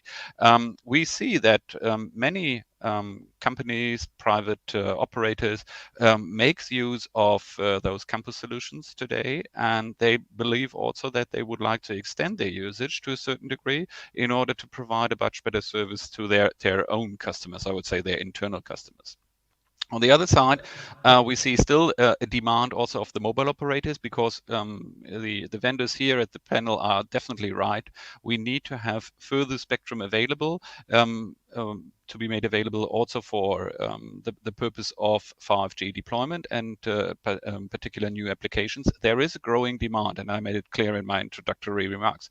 The question is, do we need to do it in the mid-band, or are there already millimetric wave bands available to fill the gap in that direction? That could be a tricky point in time to ask the question, how do we see the overall technological development in that regard? Because the networks are getting denser and denser, even down to 2 gigahertz, and in order to keep the capacity with the customers and the development there. So therefore, when do we reach the crucial point that millimetric wave may be the more beneficial capacity network in that process? And with that, millimetric wave, we tried also to make available here a mixture between public and private networks. So 26 gigahertz is made available also for both, as we believe that there could be also a merit in the deployment of networks in that frequency range. So there we see that the deployment could be some kind of competition on the infrastructure side. On the other side, and now I'm closing my maybe long remark on that one. We've seen here in China then the 2.6 gigahertz decision, that we have one operator which provides then a huge capacity link maybe to other customers and makes then use of 5G network slicing. Would be interesting to hear from Jeoran if that's the case from China Mobile in that direction, and if this is for the panel also a way forward in the future in order not to share spectrum, but maybe share capacity in mid-band and make therefore a better approach. We tried to, or provided as BNetzA something in the UHF band already in one of our consultations, but the market was not willing to accept such solution at this stage. But maybe that's something for the future. Thank you. Great, thank you. Ziran, do you want to just respond to the point about sort of the network slicing side and Yes. experiences with China Mobile? Yes, thank you. Thank you very much for the question. For the 2.6 gigahertz, China Mobile got 160 megahertz in total. But currently, we have 100 megahertz for 5G deployment and 60 megahertz for LTE for 4G deployment. And for the slicing to provide the service to industry, to vertical industry, yes, we are like exploring the techniques or the services on that direction. And for some of the services, we believe that 2.6 gigahertz can provide the good service for the private network, not only for the public network. But there are different KPIs for different industry services. For example, for some like services, they require like very high uplink throughput. For such kind of application, then the 2.6 gigahertz TDD bands with like a heavy downlink is not suitable anymore. So that is why I just presented that we're also thinking that 4.9 gigahertz can be the complementary spectrum also for the private network and to meet the KPI from the different vertical industry applications. For example, for some like radio or XR services, you need like very high uplink or very short latency. Then you may have like high uplink TDD configuration or very low latency TDD configuration for 4.9 gigahertz. So these are like more suitable to meet the private network. Then from the mobile operator perspective, we believe that using the mobile network can also meet the different KPI from the vertical industry. And as you know, in China, we haven't like officially allocate any private like any dedicated spectrum for private network. And for private network, we are thinking that probably a millimeter wave can be one approach since it does not require like a contiguous coverage or like very good mobility, yeah, like the mobility like the mobile network. So this could be one approach. Thank you. Okay, thank you.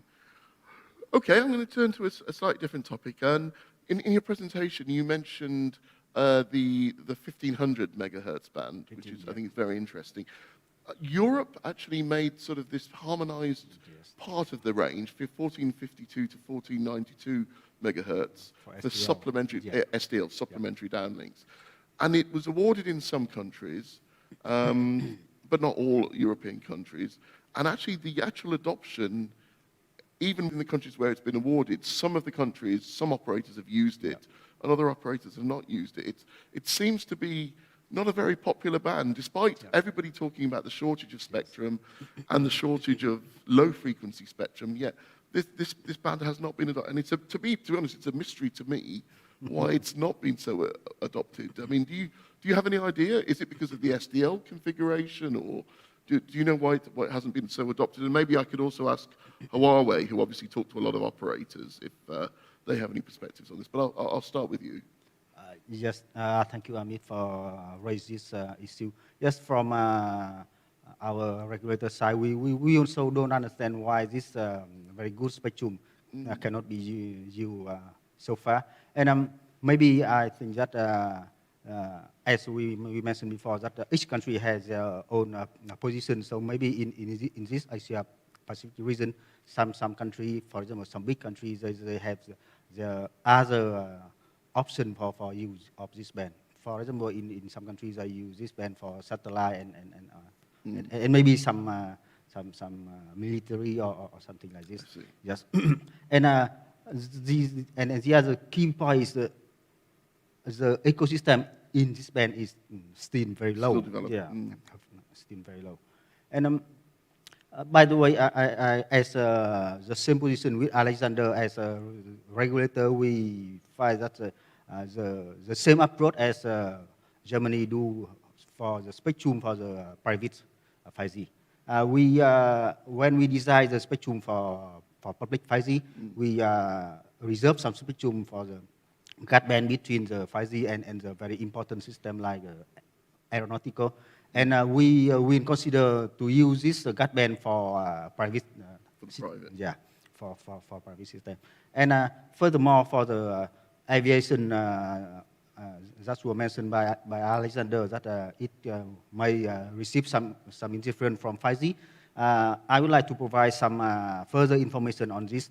That so far, we have some report from or some study from both sides, IMT side and aviation side, and we may come to the maybe the preliminary conclusion that is due to the design of the radio altimeter equipment. This kind of equipment was previously developed in 70 or 80 of last century, and the filter is not a good design. No. So that such a radio altimeter will receive everything. Now we have the 5G come to this band and operate with a very high power output. So it will cause the trouble for altimeter. And we also received some information from ICAO that they will now try their best to redesign their system to make the suitable filter. And I think that this is a very good information from ICAO. And I would like to propose that the telecommunication or spectrum authority and the aviation authority should sit together and find a way to protect the airplane, but not obstruct the deployment of 5G. So that's my makes a lot of sense. Yeah, agreed. Yeah. And it's interesting as well as considering it for the spectrum on the lower frequency side of the altimeter, also your point about the mask on the upper frequencies as well, solving the problem in one go. Yes. Yeah, makes a lot of sense. Great. Yeking, do you want to talk a little bit about the 1500 megahertz band? And, yes. So actually, as we know that Europe have already allocated this band. Okay. So and several years ago, actually, we also have doing a little bit field testing in Europe with our commercial solution.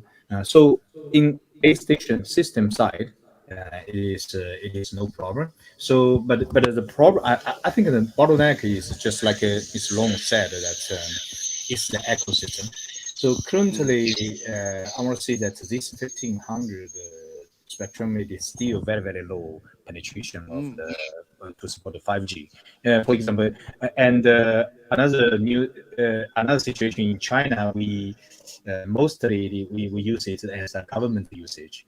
So that's why the ecosystem still a bottleneck. So we could work together to promote it to get it forward. Right. Thank you. Yeah. Okay, we're coming close to the end, and I've got two final questions that have come in online, which I'd like to raise. So the first one is Agenda Item 1.2 of WRC 23 will explore the 10 to 10.5 gigahertz band for IMT in Region 2. Is this also an option for Region 3? And this question comes from Richard Womersley from LS Telcom. And then the second question I have is slightly not directly related to this specific session, but it's a sort of more general question, I think, which is how do we see Starlink in Region 3? And this is from Robert Abil. He doesn't say which organization he's from.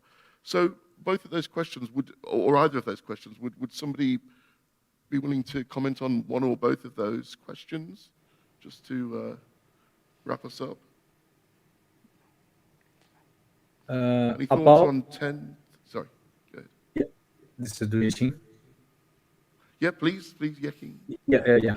Okay, so I think I can answer a little bit about this 10 to 10.5 gigahertz. So this spectrum it is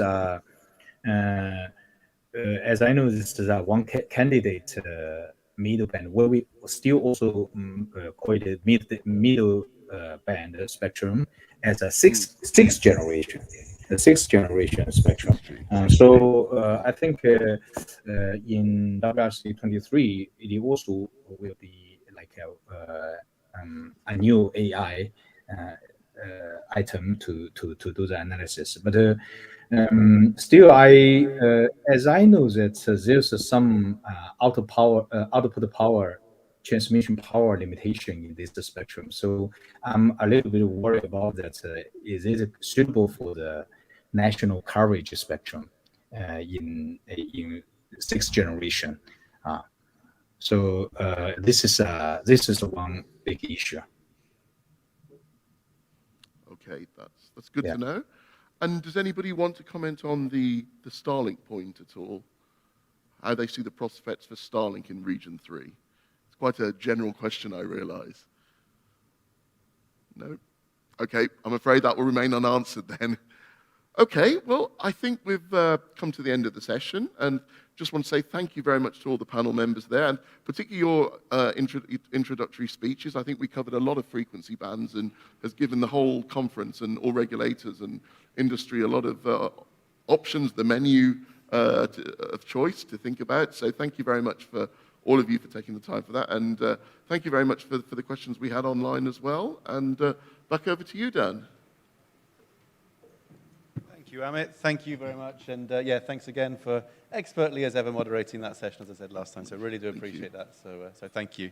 So another fascinating session, and I think that concludes our whistle-stop tour of the mid-band frequencies that we've had this afternoon. So it's been good to go into a little more depth on a lot of those. So yeah, really appreciate that, and thank you to all of our panelists. Thank you to everyone here and to everyone watching online for your contributions as well. So that wraps things up for today. But for everybody here in person in Bangkok, we'd like to invite all of you now to join us for a networking drinks reception that's going to be taking place immediately outside the room. So we hope you're all able to stay and join us for that.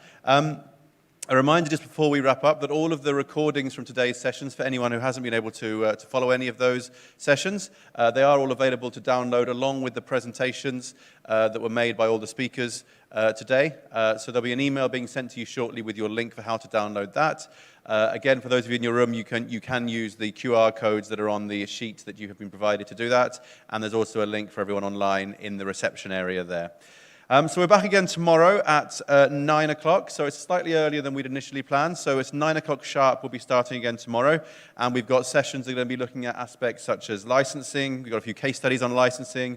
We're going to be moving on from the mid-band and looking higher and lower at the millimeter wave frequencies and look at UHF frequency band as well. And we're also going to be looking a bit beyond 5G and starting the journey towards 6G. So all of that to come tomorrow. So thanks so much, everybody. As I said, look forward to hopefully having a drink with a few of you here in the room outside immediately following the end of the session today. For everyone else, have a lovely evening. Enjoy the rest of the day. And we'll see you back here at 9 o'clock tomorrow. Thanks very much, everyone.